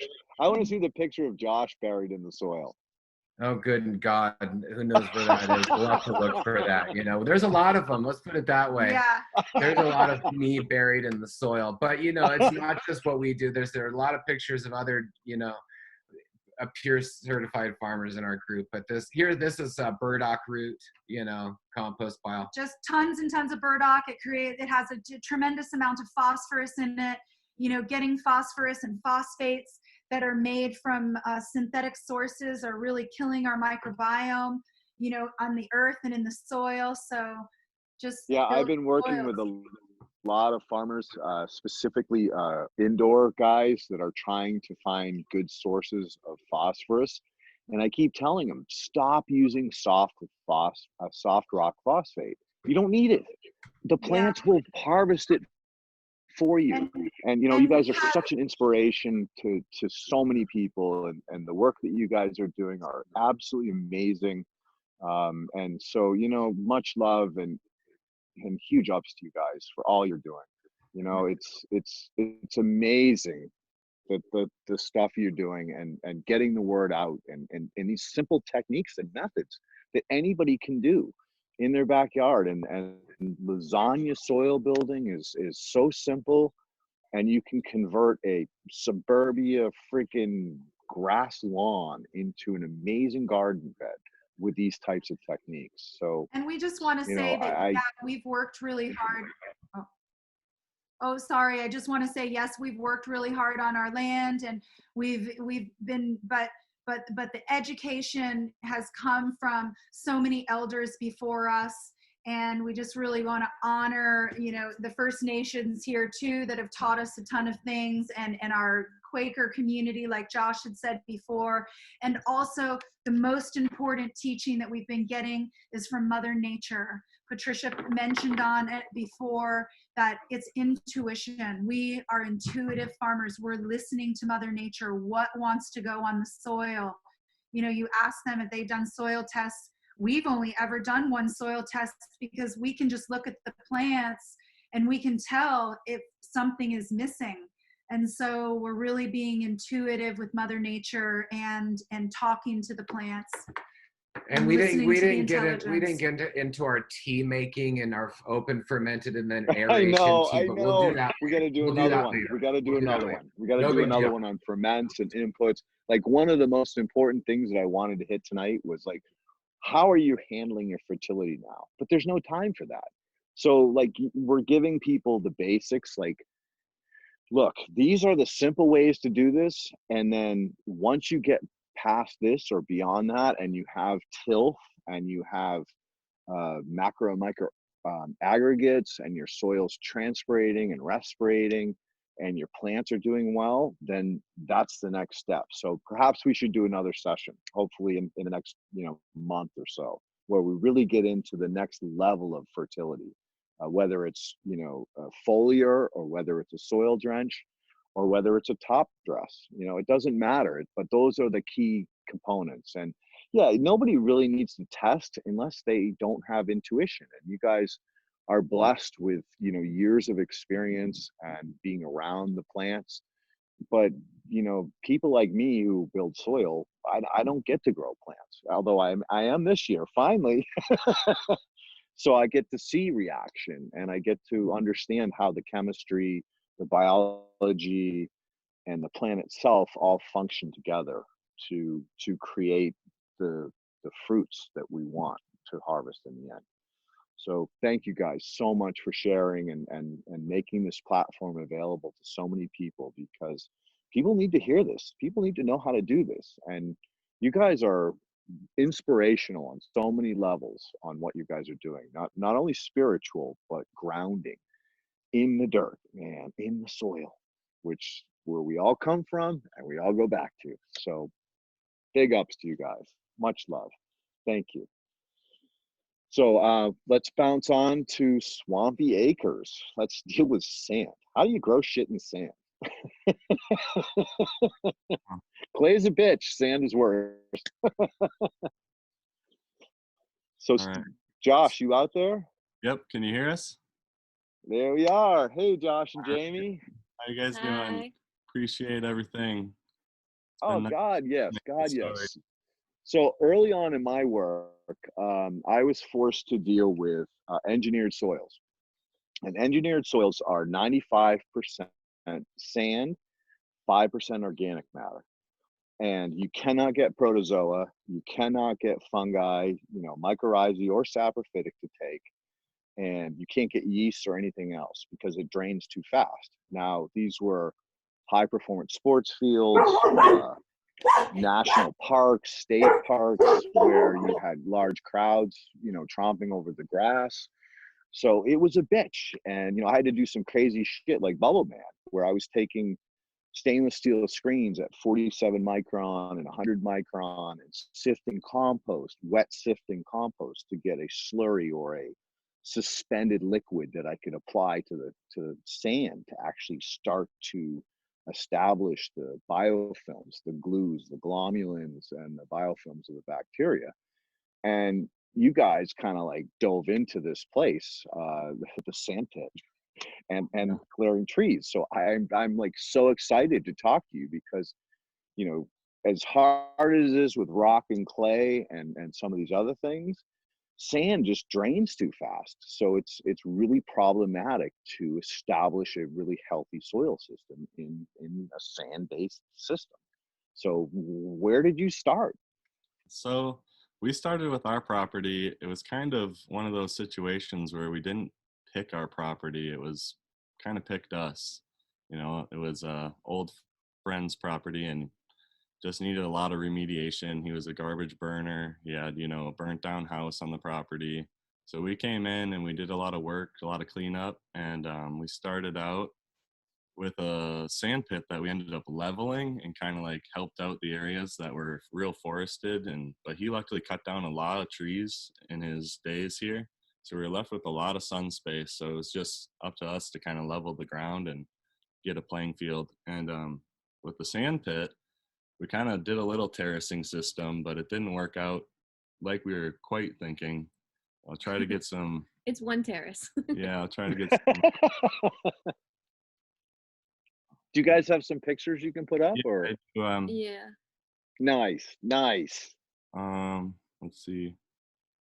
No stress. Take your time. Can you see it? What? Okay. There we go. All right, you got to click on them, I think. Yeah, let's see. There we go. There you go. All right, are we good? Beautiful. Okay, Yep. so when we got here, it was Well, first we should say we live in the UP, so it's like a, what, like 90-day growing? UP, you got to say it's Upper Peninsula, Michigan. Yeah. So you guys are like way up there, close to the Canadian border. right. And so we lived in the shack our first season out here, which we built on the property using a lot of scrap wood. We're really into scrapping and finding things on the side of the road and using them to our advantages in all aspects, like recycling greenhouses people have had taken down with the wind, you know, just like using everything we can. And this is kind of a more recent photo. This is last season. This is kind of a photo of the fog rising over our swamp. This is like the view from our driveway here. So we get a lot of nice sunrises, a little deer hanging out. So this is what we deal with in the wintertime. Which this was probably a photo of more in the spring, honestly, one of our spring dumps. And so with our soil building, it's been key to keep the microbes as far as we can underground with as much on top so they can overwinter and have a place to go in our below freezing temperatures. Because this is the only greenhouse we leave the plastic on. It's just our starter house, but the rest of them, we take the plastic off to save our plastic and to save our greenhouses, because there'd be no way we'd be able to keep up with it. And then, you know, I wanted to touch on something really quick. Dr. Lane Ingham did a study in her early years of moving out of aquatic biology into soil biology. And she actually went up to Michigan, or actually it was Montana, I'm sorry. And she dug through the soil or through the snow and found that there was a layer of biology that happened between the frozen ground and the snow. There was a liquid layer that existed there, and it was loaded with protozoa. So basically, the system itself takes care of it by allowing that insulation of the snow on top and the frozen ground underneath. So you guys are in a really cool zone where if you take that into consideration and you apply compost on your soils before the snow flies, you're going to provide a larger layer of that interaction of biology, so that when the ground thaws in spring, all of that biology just pours back into the soil. And I think you're kind of doing that instinctively. And it's important for people to understand that even in a frozen tundra, there is life between the frozen ground and the snow on top. So yeah, tell us more. Okay. So you can see we kind of have this little terrace where there's one up here and one down here.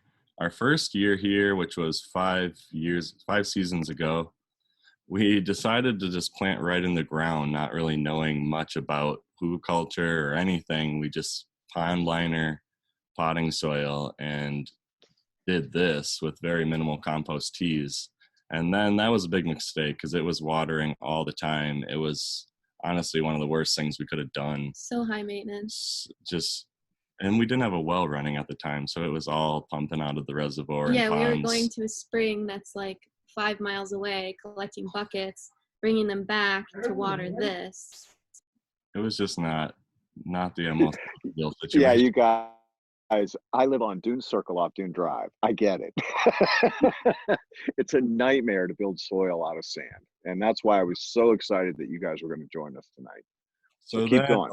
Over the years, we started building basket type of hugel mounds where we'd go harvest a lot of the material from our culvert systems, because we have our road gets flooded out a lot. So there's a lot of beaver activity in our area. So there's a lot of nice stuff to work with. Hey. Sorry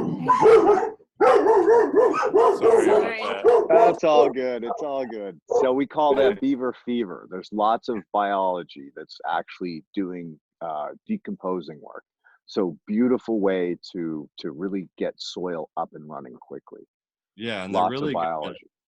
they're really good at giving us really straight material to work with for making borders and nice poles, and they're usually using ironwood. It's really hard, lasts And long. look how chocolate that is. That's all chocolate wood. Yeah, So that's all biologically charged. so yeah, it's like I got to thank the beavers for working with us and Nature, right? and bring She's it. our friend, not our enemy.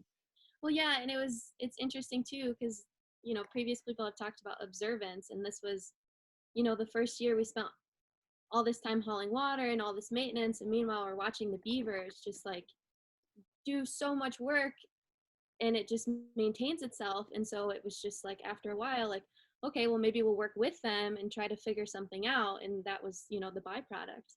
So they pretty much just, like, pile it up in the culverts for us, and we take it and thank them and come back in 2 weeks.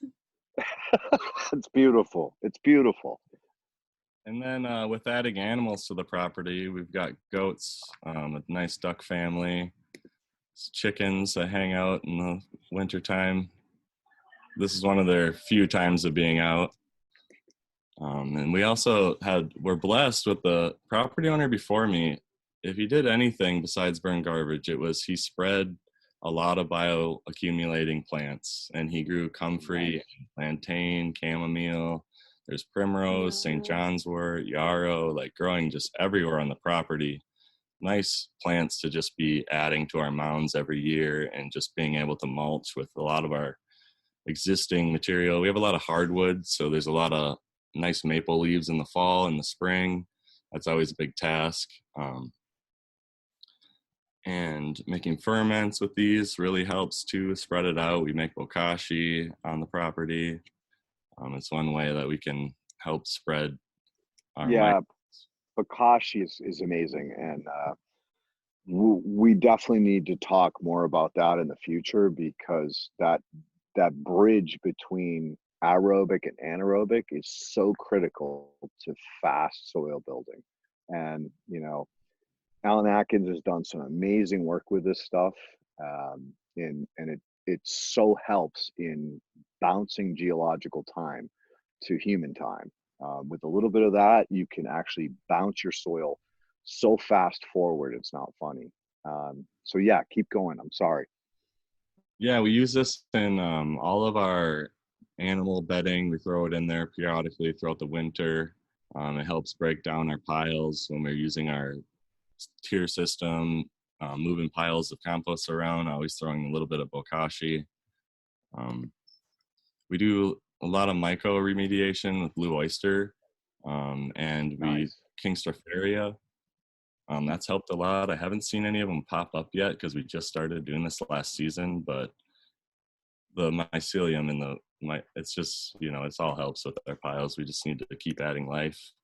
There's a photo of one of our worm bins here. Nice. I started a worm family the first season we were here, and I just keep dispersing it into different beds, and kind of like every winter, a different bed gets turned into basically the worm host for the winter, and then we go in and disperse it throughout the rest of the beds to give those all a little bit. So they're pretty much all worm beds at this point. A lot of worms. We do a lot of like live brew teas as well with collecting all these plants that I was talking about. Ferment. So you're talking about like ferments where you take all of the plants and you add them to water and stir them, or? Yep, stir them periodically, and then add aeration at the end with plantain and just different flowering plants throughout the season.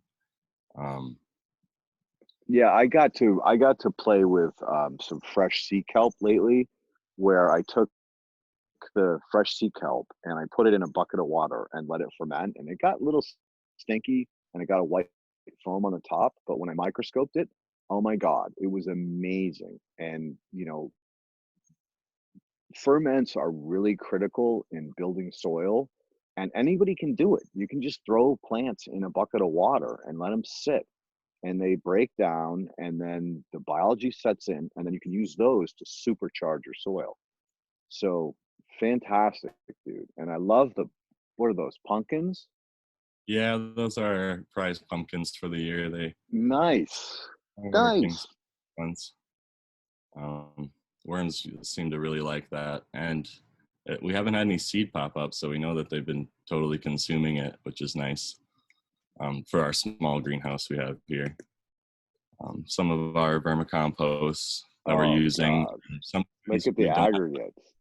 yeah, sometimes I have to outsource, so I have vetted one of my friends who makes it down in Wisconsin, and it's been a blessing to have his operation helping us when we need a hand, and it's all from his own property with his own cows, and it's a really small operation, so I feel really good about it, and he's always willing to deliver. It's all about Right. diversity, my friend. It's all about diversity. He's doing a lot of closed loops as well. I looked into that, and so this is after a first season of hugel culture with the beaver stuff, and we do a lot of polyculture. We're market farmers, so we have we try to companion plant just about every greenhouse with at least something that we use or give back to the plants. Beautiful work. Beautiful work, dude. Here's So when you guys got started, did you bring any amendments in to charge the sand, or? well, just basically the basic knowledge I had working on organic produce farms was basically all I did, was just what I could gather. And there's luckily an organic farm down the road that sells local compost that does biodynamic preps. So they're a back road away, don't even have to hit pavement. So they've been a blessing, and they sell minerals in small amounts of amendments. So it hasn't really been a tremendous amount of amending. More or less just compost has really helped out with our property and their property, and just we did bring in a lot of local topsoil from different burn sites around the area, and it seemed to be a pretty good bulk to our sand just to get going, just because we didn't really have the machinery. Everything's been wheelbarrowed in, and it's just been just getting what we can and taking what we can. Dude, sand is no joke, and the fact that you got that good that quick is amazing, because sand is, of all of the soil types, the hardest to get plant growth. So kudos to you for bringing in topsoil from the local developers, collecting the biodynamic manure, and dealing with how to get fertility into a system that wants to drain. Right. Your work is outstanding, my friend. Outstanding. Thank you. Yeah, we owe it a lot to research and being connected with all you guys. It's really been help. It's when you can't look to your local, anyone in your area really, to build from the sand up. A lot of it's been great. We use a lot of It's community, my friend. It's community. Our potatoes aren't as impressive. I was kind of, when I saw your guys' potatoes in the last photos, I was a little hesitant to show my baby reds, but nice. Hey, that's the best kind to put on a tray. And Those are the best. Those are tasty. It's all about the potatoes, man. I'm telling you, those guys bust ass. Yep. Look at this. Wow. So there's your one terrace, but it's still beautiful. Yeah, this is the first year. So back in that building photo in the beginning, this was the earlier in the season, and then this was, adding all the rest of the companion plants. And this is just you got to have the gnome. Building gnome gardens is key, to stay happy on a small scale and keep your fantasies and dreams aligned. Amen. Amen. Oh, Josh and Jamie, you guys are beautiful peeps. And you know what? Thank you so much for sharing how to actually turn sand into amazing soil, because it is, like I said, one of the most complex systems to try to build fertility in. And it's no joke. I mean, if you go out to Sahara Desert, try to plant some. Good luck, right? But you can with berming and terracing and, you know, successionary planting from the potato all the way to the palm tree or the sequoia, whatever you want to call it. It can happen. You can do it. It is possible. So amazing work, you guys. And I can't wait to come visit you guys. And there will be a time when the shit rolls over that I get to come and hang and see what you guys are doing, because it's beautiful work. And thank you so much for joining us tonight. Yeah, thank you for having guys. us. We appreciate the opportunity to share. Amen, bro. Amen. All right. So is Craig out there somewhere?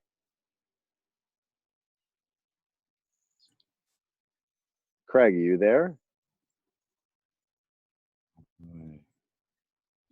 All right. So let's open it up to some questions. Craig, Bubbleman, Craig is here. Craig is Craig here. is here. He's just he's gonna figure out how to unmute himself here. Here we like go. me, he's a troglodyte. I'm here. Thank you. Oh, there he is. What's up, bro? Hey, it's been a wonderful evening listening to everybody. Thank you for sharing. Oh, Thanks for hanging in there. I'm not doing anything.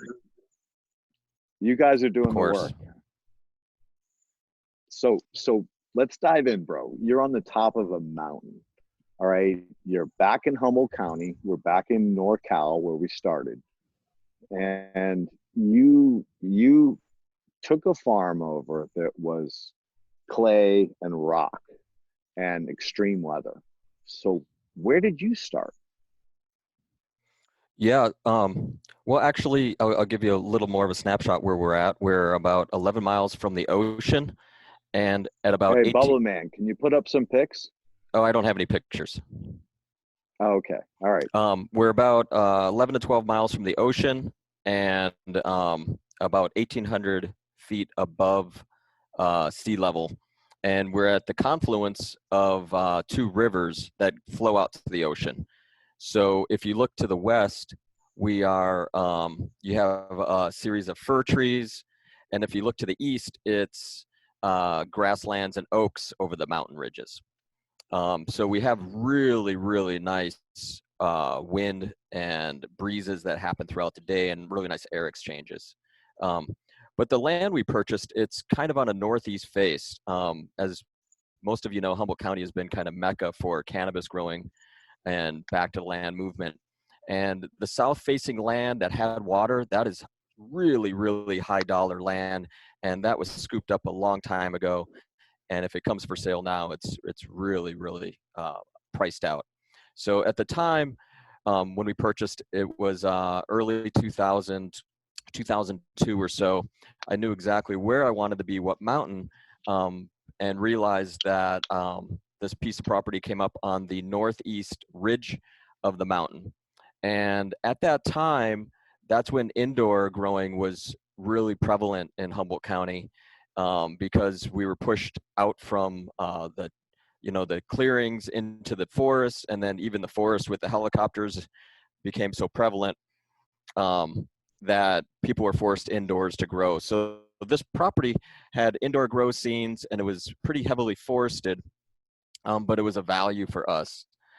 So we had to come in and literally clean the property for the first year and remediate a lot of it, and kind of carve out our little spot.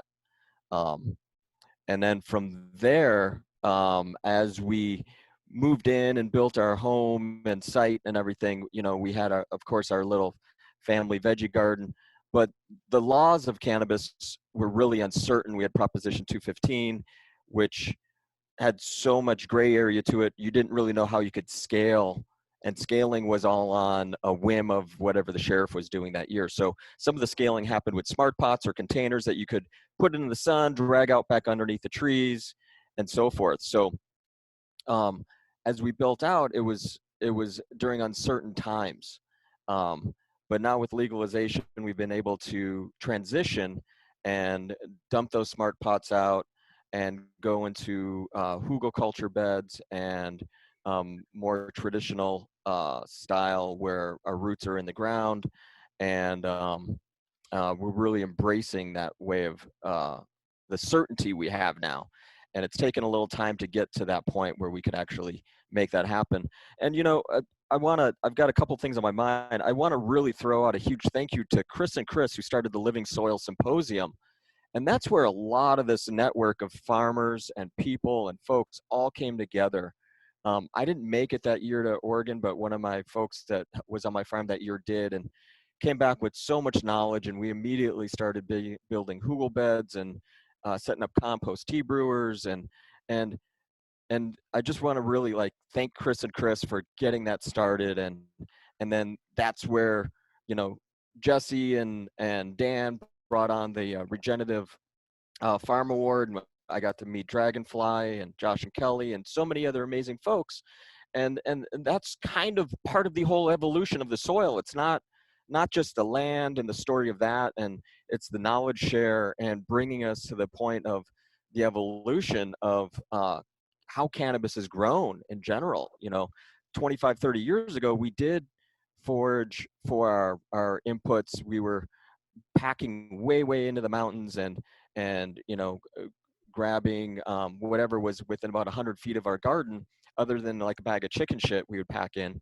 So we're able to go back to some of those ways of farming our cannabis, which is really amazing, and feel really blessed to be in this point in time and have this community that's all here on this event tonight. When I first met you, you brought me up to your farm, you opened your house, and you shared. And you had 2 grows going, and the other grow,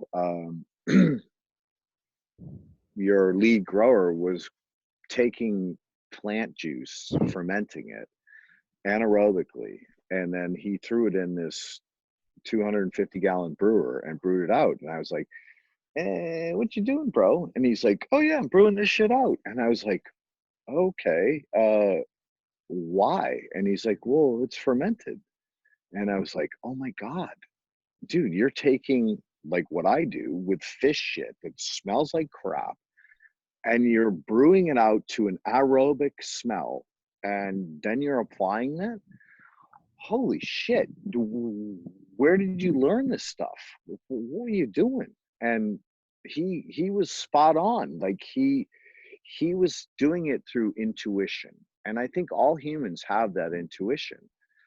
And then he was applying it to your clay and your rock, which is the top of that mountain, and producing amazing plants and doing it, consistently and on your property as well. And I think, one of the key things was that when you transitioned out of smart pots and into living soils, you got serious about hugelculture, and you got serious about hay terracing.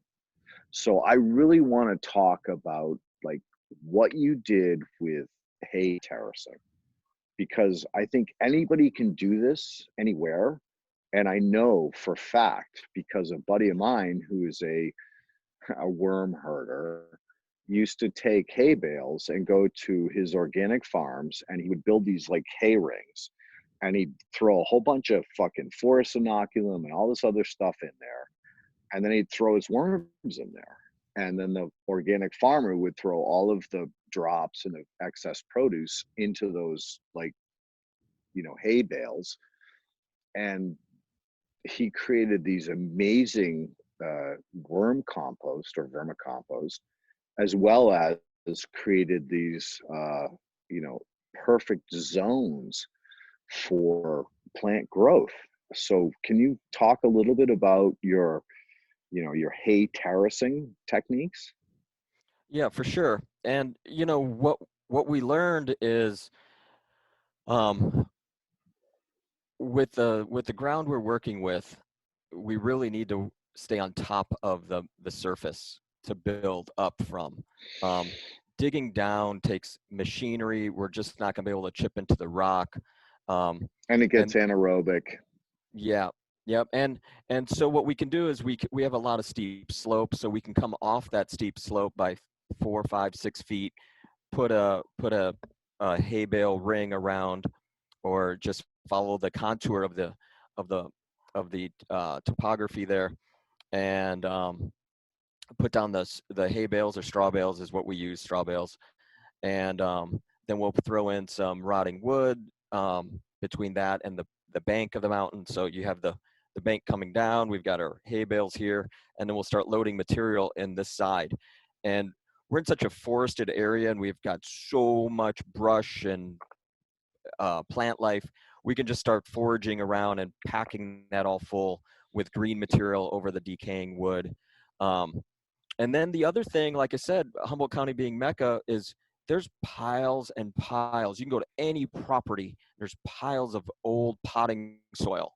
To this point, it's just a medium because most of the life has been washed out of it, but some of it where it's interfaced with the earth is actually reloading itself with worms and biology. So there's piles of that around, even including this property. So we use that a lot too, to get that back into these spaces and loaded with biology. And I'll share one other thing with that. That's been the biggest challenge, is to get biology into peat or cocoa. And to think that that's sold as a growing medium is crazy, because it is so hard to get biology into it. We'll dig around bro, where we've, yeah. I can speak on that for hours. All right. Like, I've done the work, so I get what you're saying.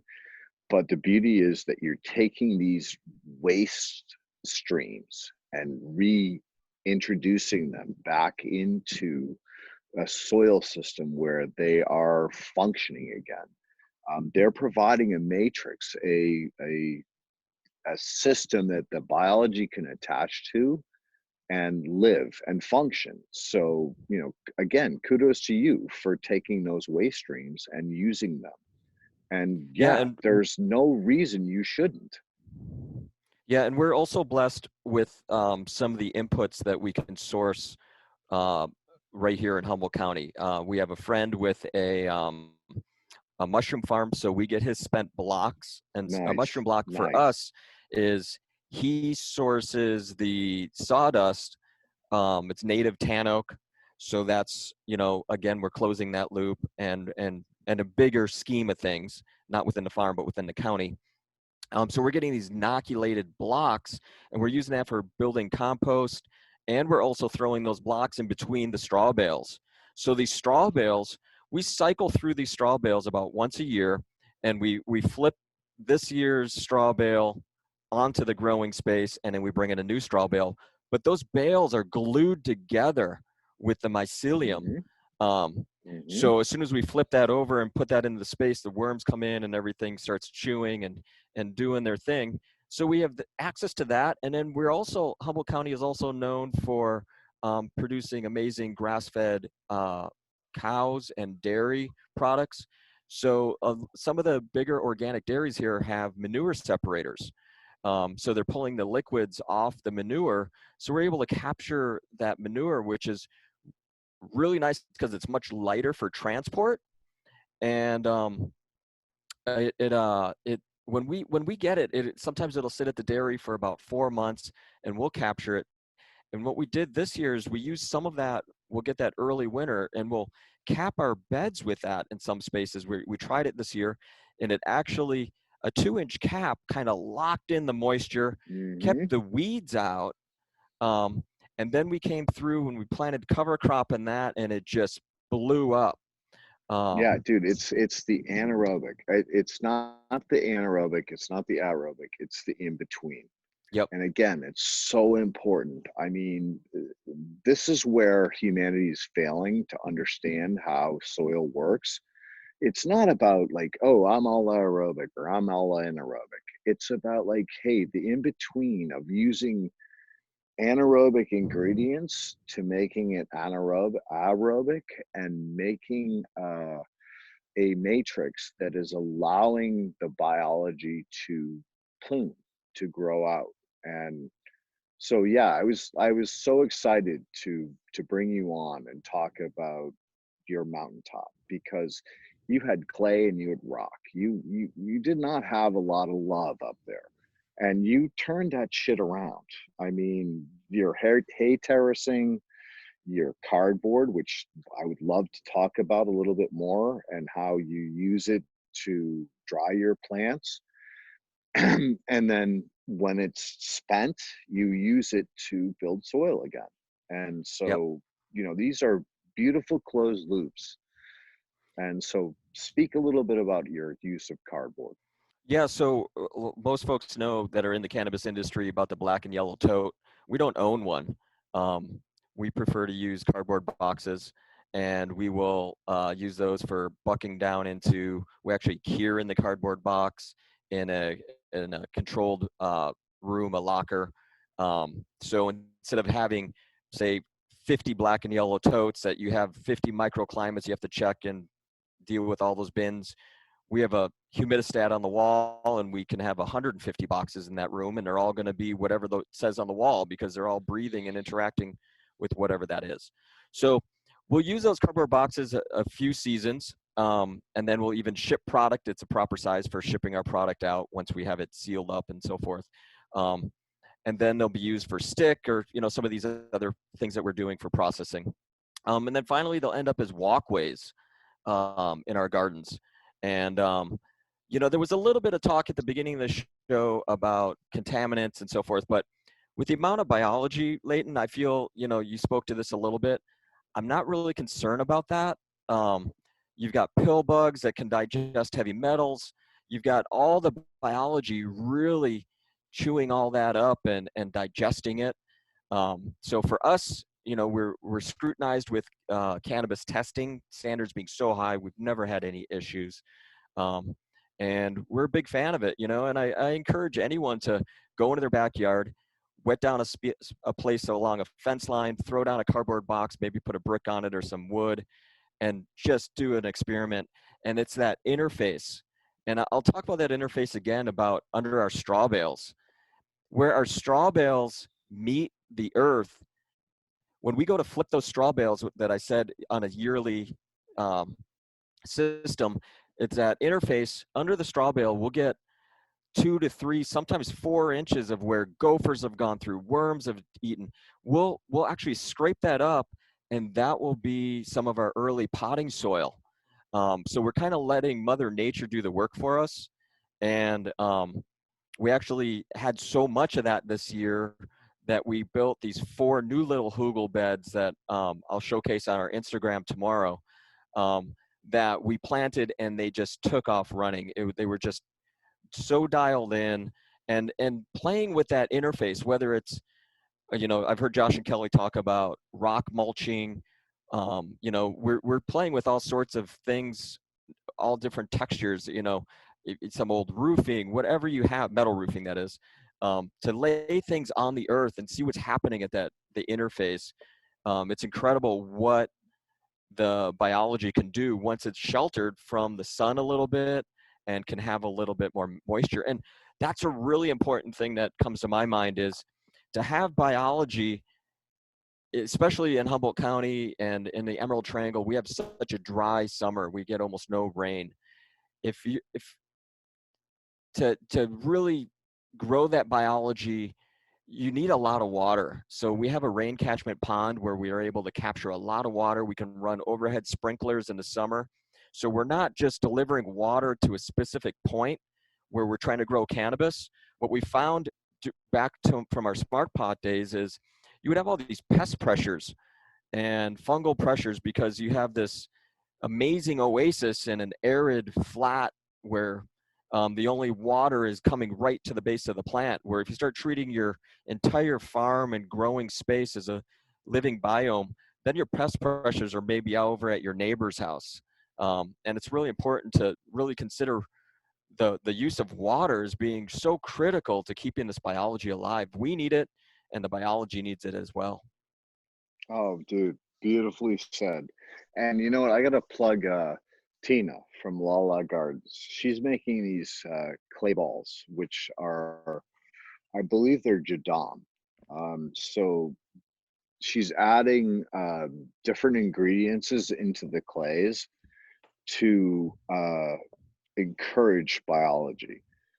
And I think that that's the interface that people need to know, is that with a simple focus on biology, it doesn't matter what you have for soil. And yeah, you are on top of a mountain, you're dealing with clay and rock. And so the only friend you have is biology. And with that biology, you can actually transform those raw minerals, those ingredients, into something that is very special and viable for any plants to grow. So, you know, again, kudos to you, Craig. You're doing the work, and you're on top of a fucking mountain in Humble with extreme weather, fog and wind and all these other things, and you're growing amazing plants. So, you know, to round this all up, you guys, I'm so excited that we had the opportunity to talk about these soil systems and how they function. And yeah, you know, Leighton, if I could have one more minute just to sure finish on a couple things. Yeah. What I also wanted to mention is I mentioned that we inoculate with the spent mushroom blocks, and we're getting those for free. And I encourage folks to look around and see what they can get for free or barter with. We're trading some firewood for these, but I mentioned barter. that It's all about barter. Yeah, exactly. I mentioned that we're putting the cardboard in our walkways. Well, mycelium loves the cardboard and the wood chips we're putting down in these walkways. So mycelium is running all over our farm now. And Mycelium running. That's right. That's right.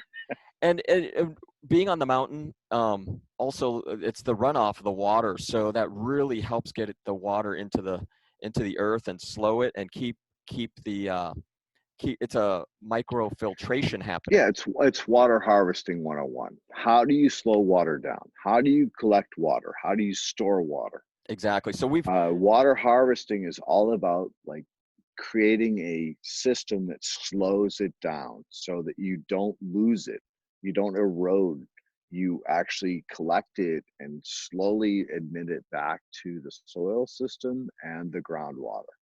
So yeah, you guys, you've been doing some amazing work up there, Craig, on the top of a fucking mountain.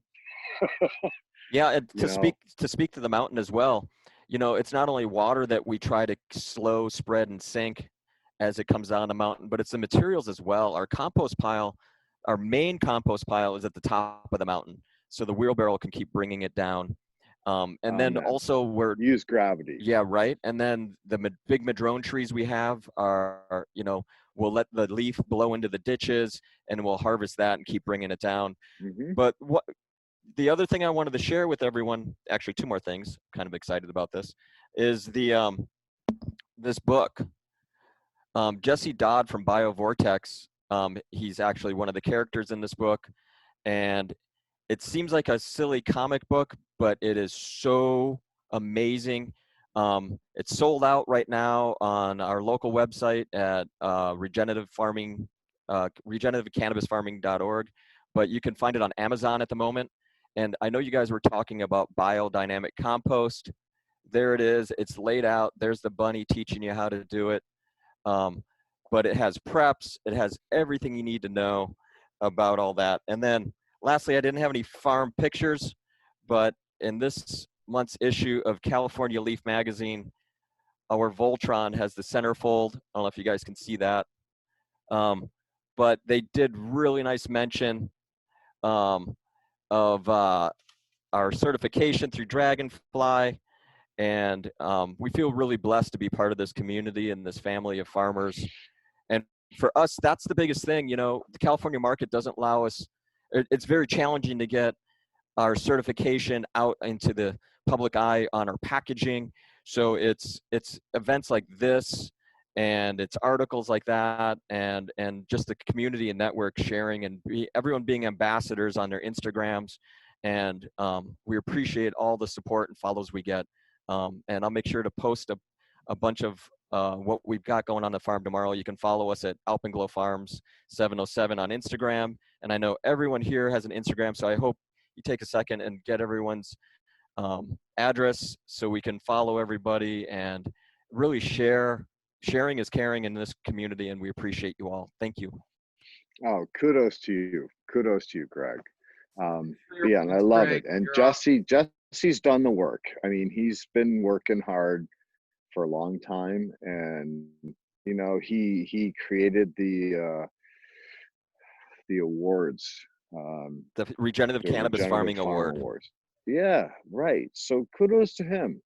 And you know, just the work that Joshua and I did was like on the coattails of that, and whatever it is, it's all cool. But you know, I'm so glad that he's still powering through it and doing the work. That's and Jesse. We all should be doing. Hey, look, at the end of the days, we're all the same species. We're all humans. So we should like power each other up and help each other. I'm wondering. And thank you for sharing. Thank you for sharing, Craig. Can Forrest and Patricia show some pictures really quick because they didn't get to show any? Are you guys still around enough? Oh yeah, bump it up. Patricia and Forrest, throw up your pics. Do it. All right. I'm gonna. Oh, here we go.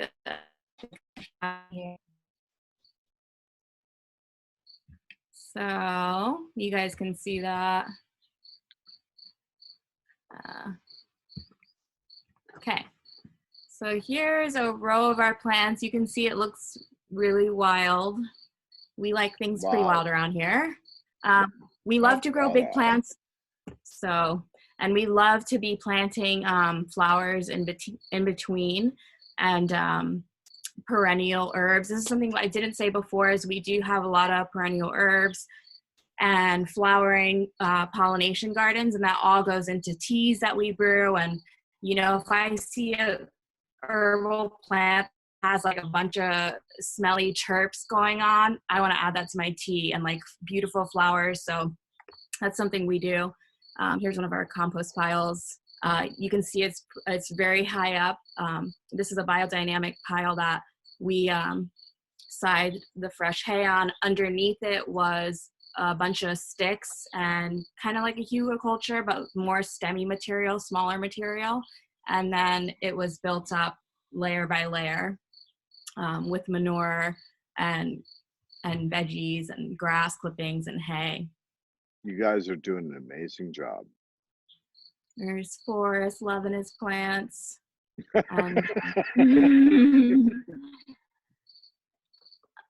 Yeah, we like to add all kinds of things. You can see the hills here are pretty mounded. We definitely are lasagna layering. We can't recommend it enough. Keep adding to your soil. Yeah. Yes. Introducing Lasagna is amazing. Pollinated gardens too, like, are going to help you with everything. The diversity, you know, is just like we've been talking about, that mycelium web. The more you introduce into your, you know, garden, the more beautiful it becomes. It's just like everything else in the world, you know, let's keep introducing biodiversity together. And biodiversity, there's some soil. We definitely have the mushroom growth going on here in the, these are just random, I'm going through here. This is our velvet perps. Our friends. That's the smoke. This is our main ingredient, is like loving our plants. Amen. And having the animals on the property, just kind of foraging around and fertilizing as they go, free range. So I had birds pooping on my plants today, and I was like, oh my God. I'm so blessed. Good thing. I'm so blessed. Yeah. They came. Mm-hmm. Yeah, when you have a nest in your cannabis or in any of your things, and you get to introduce different homes to different species, it's so nice. We're also insects certified and birds, reptiles. Yeah. Yeah, that's you guys are kicking ass up there. Yeah, we're happy to be here. Can't wait to see you guys. And also, Keegan, did you have some pictures that you wanted to finish up with? Yeah, let's see those, Keegan. We wanted to see the rest of your presentation. Just love to just see you kind of be able to finish up some of those things there if you're available for that. Keegan's doing some badass work. Just he's doing the work. And you know, his as Keegan said, and the crew, because there's a beautiful family on the property there, and you know, what it is they have a beautiful community. Yeah, it's a true Ohana. We really will hopefully be a part of that community one day. Anyway. Dreams. Go ahead, Keegan. Oh, dreams, Kelly, dreams. Can't wait to go back to Hawaii and live with family. Keegan, we can't hear you, but can you tell us what that tree is? Because some people might not know what that is. Sorry, I was muted. This is jabuticaba from Brazil. Beautiful, very tropical fruit. This is a mountain apple. This was actually a canoe crop brought over to the islands by the first indigenous peoples. And yeah, like Josh was saying, we're under an umbrella of a bunch of different businesses under One Heart Hub. We focus on food, arts, culture, and ecology. So we have, there's 2 restaurants locally that we close the loop on that. We get all of their waste, kitchen scraps, we get all their plates. So that's one of the closed loop, and then the fish farm that I mentioned. So yeah, gonna run real quick. I'll talk about the poultice mulch. So here we are, raking out that manure, cocoa coir, biochar, worm casting slurry, rake it all the way out to the drip line. Here come the plates. So this is Areca palm plates from the restaurant, about a month's worth of plates, and then cap it with mulch. You can look at the tree now is just an immense amount of vegetative growth. It's loaded with avocados now. Keegan, like what you're doing could be done anywhere on this planet. Like there's nobody that can't do this. Like you can harvest all of these local waste streams and put them into place and get things done and allow the plants to actually use these resources. So yeah, not just the plants, the kudos, animals, bro. man, seeing the diversity underneath. Hawaii has one reptile that's endemic, and it's this little blind snake, the Hawaiian snake, and it acts very much like an earthworm. And yeah, just building these style mulch piles under the beds, we have a lot of diversity, a lot of life, the birds, the animals, all the little bugs in the mycelium. So this is, yeah, going underneath the mulch piles, all the feeder roots coming in, tons of mycelium, and the earthworms just building the soil very rapidly in a tropical climate. You know, we get the stuff broken down quite quickly. This is so sand, silt, and clay used properly.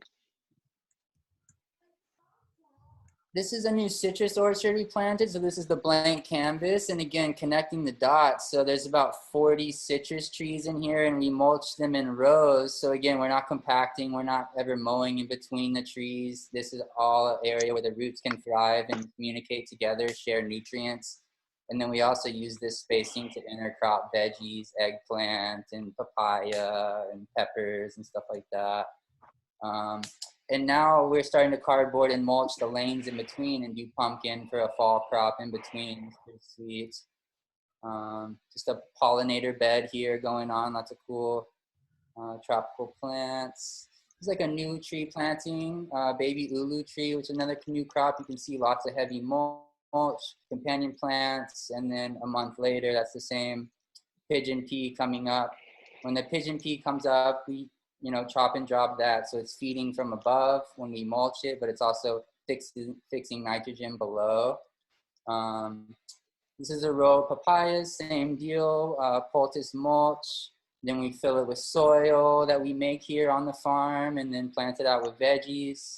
that's the bed today. So we want to we want to fertilize these papayas, so we could go to the store, buy fertilizer, or we fertilize the whole zone, fill it with soil, and then fill it with veggies. So that's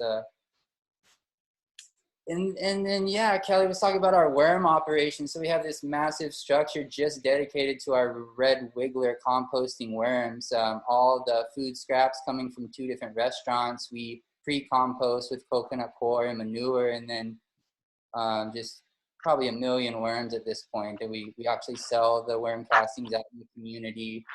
We sell soil to our community, and building soil and making these worm castings has really filled the gaps for our harvest, for our fruit trees and stuff. It's getting us closer to being, profitable or sustainable by actually offering these high quality products to other farmers and skipping the bag. So many people buying bag soil to grow veggies or to grow ganja, and we can make it right here on our farm and get it to those farmers. Keegan, you're doing some amazing work. Like, I've studied your soil and you're doing it.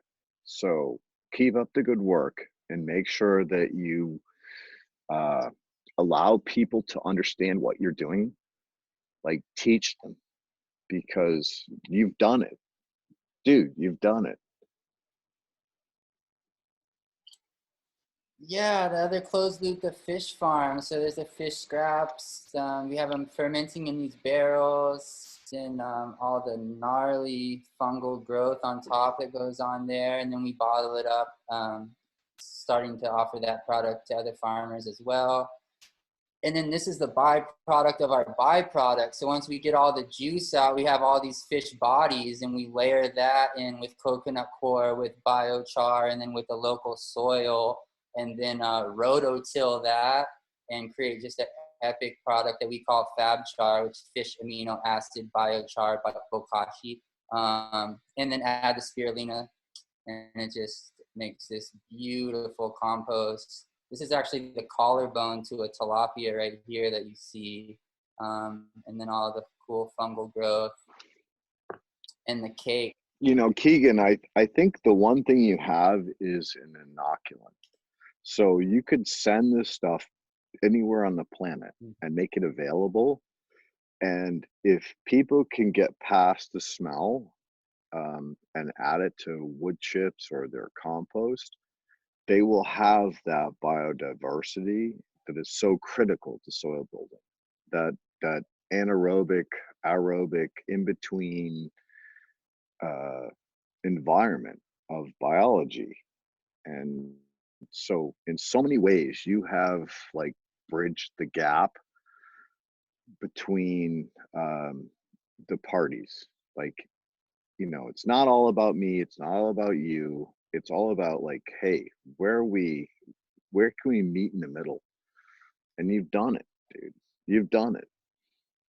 So thank you. Yeah, please. It's not just me. It's a cool team we got over here. So stoked to be a part of it and learning from everybody here.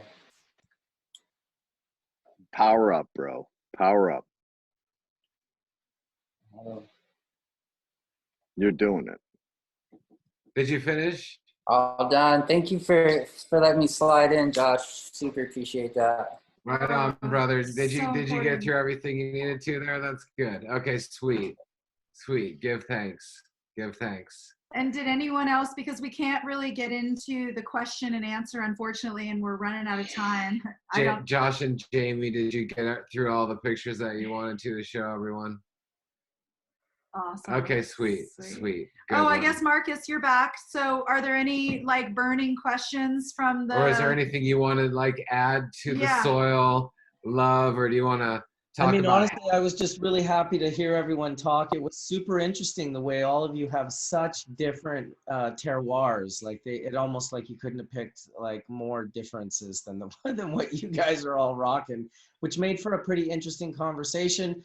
And I wanted to thank Craig because I've got my order in for organic growing comic. So I got that off of Amazon, and I'm going to be reading that to my 5-year-old son on the regular. Me and my wife are going to read it too. So thank you so much for that. Thanks everyone for sharing your time and your pictures and your vibes. And thanks for being stewards of the land and producing the good food and the good cannabis, and just thanks for sharing your time with me. Thank you. And Love you, Bubble Man. I just like to highlight the DEMpurefarms.com website, which is a website which you can see a list of all the farms that are Pure certified. And there are more farms that are Pure certified coming on soon, and their stories So many more. are all being told in different bioregions in the world. And we do feel very blessed that we have people out in Europe, in Ireland and Thailand and South Africa, New Zealand, Hawaii, Australia, all over the world that are Yeah. adopting these techniques and really just taking back the power and creating resin. And Marcus is helping facilitate solventless, extracts and facilitating these educational forums, like, so much. Thank you so much, Marcus. Also, I wanted to say that this is, we talk a lot about pollinators in our garden, and this energy is pollinating all over the planet. And we just really encourage everyone to take little bits and pieces and do what you can, and educate people, and utilize cannabis for your endocannabinoid system. And that doesn't mean that you have to get high, and go to farmers market.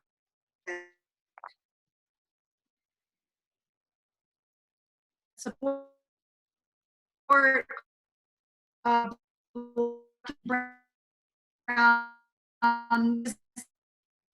businesses in the world, and support small farmers, and support soil and the living environment that it creates on the planet. And so you're All right, so we're rolling into the new moon, starting pretty much tomorrow. We're heading into the new moon, and it's just going to be a fabulous day tomorrow for communication with what's going on with your farmers. Everything that you maybe wanted to say, like, all week or all month, like easy communication, planning for your projects, things that you may have been putting off, like, oh, we really got to build that shed or whatever. Tomorrow is a fabulous time. And then that goes right into Sunday as well. So plan, and it goes into the summer solstice. So time to spend with our family and friends. And then as it goes into Sunday, it's a Cancer moon. And because it's a new moon and it's in Cancer, it's an amazing time to prune or top for new regrowth. So if you're going to be topping any of your cannabis plants, or you want to get into your tomatoes, or you wanted to cut off some of those leaders of your squash, Sunday is a fabulous day for it. And it's also Father's Day. Big love to the fathers. And I'd also like to say we're going to be doing an Earth Dance presentation, and check in on earthdance.com and see what's going on there with the global meditation and the prayer for peace on there.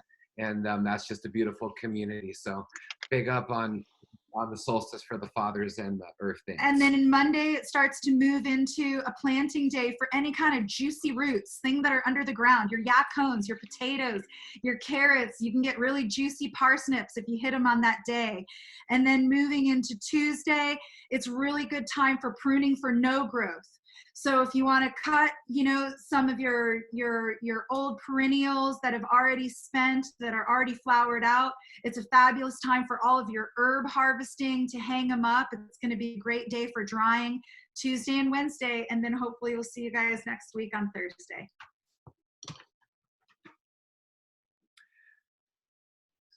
Everyone can tell everyone where they can find you. So maybe to end it, give thanks to Leighton for everything, and Marcus, Bubbleman, and the family. Happy Father's Day, Marcus. We love you. And all fathers out there, thanks for upholding it. Craig, you're an amazing father. I just want to say, I just want to just give maybe a little special love, because we have a relationship on and off the realms and everything, and we just really appreciate you. You put a lot of love into your family, and a lot of love to your Dad. to the your girls and your family and your lady, and they're really special. Where can we find you guys? Josh and Jamie, how can people find you guys? On Instagram, Swampy Acres 906. Big love out in Michigan. Mm-hmm. Yeah. And Dragon Heart Farm, where can we find you guys? Yeah, also on Instagram at the Dragonheart Farm and Facebook Dragonheart Farm. Mahalo for having me. Thank you guys so much. Craig? Alpenglow Farms 707 on Instagram. And feel free to DM any questions, any thoughts. I'm always happy to respond to those. And NorCal Melanie, big shout out to her. Yes, of course. And, you know, let's also realize what Kelly was talking about, that racism is a white issue, and we have white privileged people that we're speaking with and to, and we need to be the allies to these other folks. Thank you. Let's do our best. Sunroots, Forrest and Patricia, love you, Forrest. Love you, Patricia. You guys the best. I love you guys. We love you guys too. We love all this family, and so grateful that DEM Pure has brought our whole community together and we're able to share so much information. It's absolutely incredible. We're Sunroots Farm. You can find us at Sunroots Farm on Instagram and sunrootsfarm.com. And again, blessed to all our family, and we stand with everyone in all ways. It looks like Leighton dropped off, but you can find him at Kingdom Aquaponics And we want LLC. to thank him so much for leading us down this path on soil and soil building. What a wonderful opportunity to go all around the globe. We're going to get even wider with these soil Appalachia terroir discussions, different varietals, and really, you know, go deep into the human interaction of botany. And it's all just so exciting that everyone's holding a place on the planet for the pollinators, for biodiversity, for possibilities. Coming up, we're going to be talking about cannabis internationally, and we're also going to do an episode on cannabis testing in different parts, different testing facilities in the US and beyond, and maybe we can help influence some Canadian law as it moves forward with its federal mandate with the 10,000 microbial units. And while we're talking about things that are coming up, on the 28th, Marcus is going to be so awesome to host a lot of ladies. Many DEM Pure cultivators and women are going to come on, and we're going to talk and spend Hash Church, and really excited about that. It's going to be June 28th on that day. Super stoked about that. All women panel. I'm going to be watching. I won't be on the panel.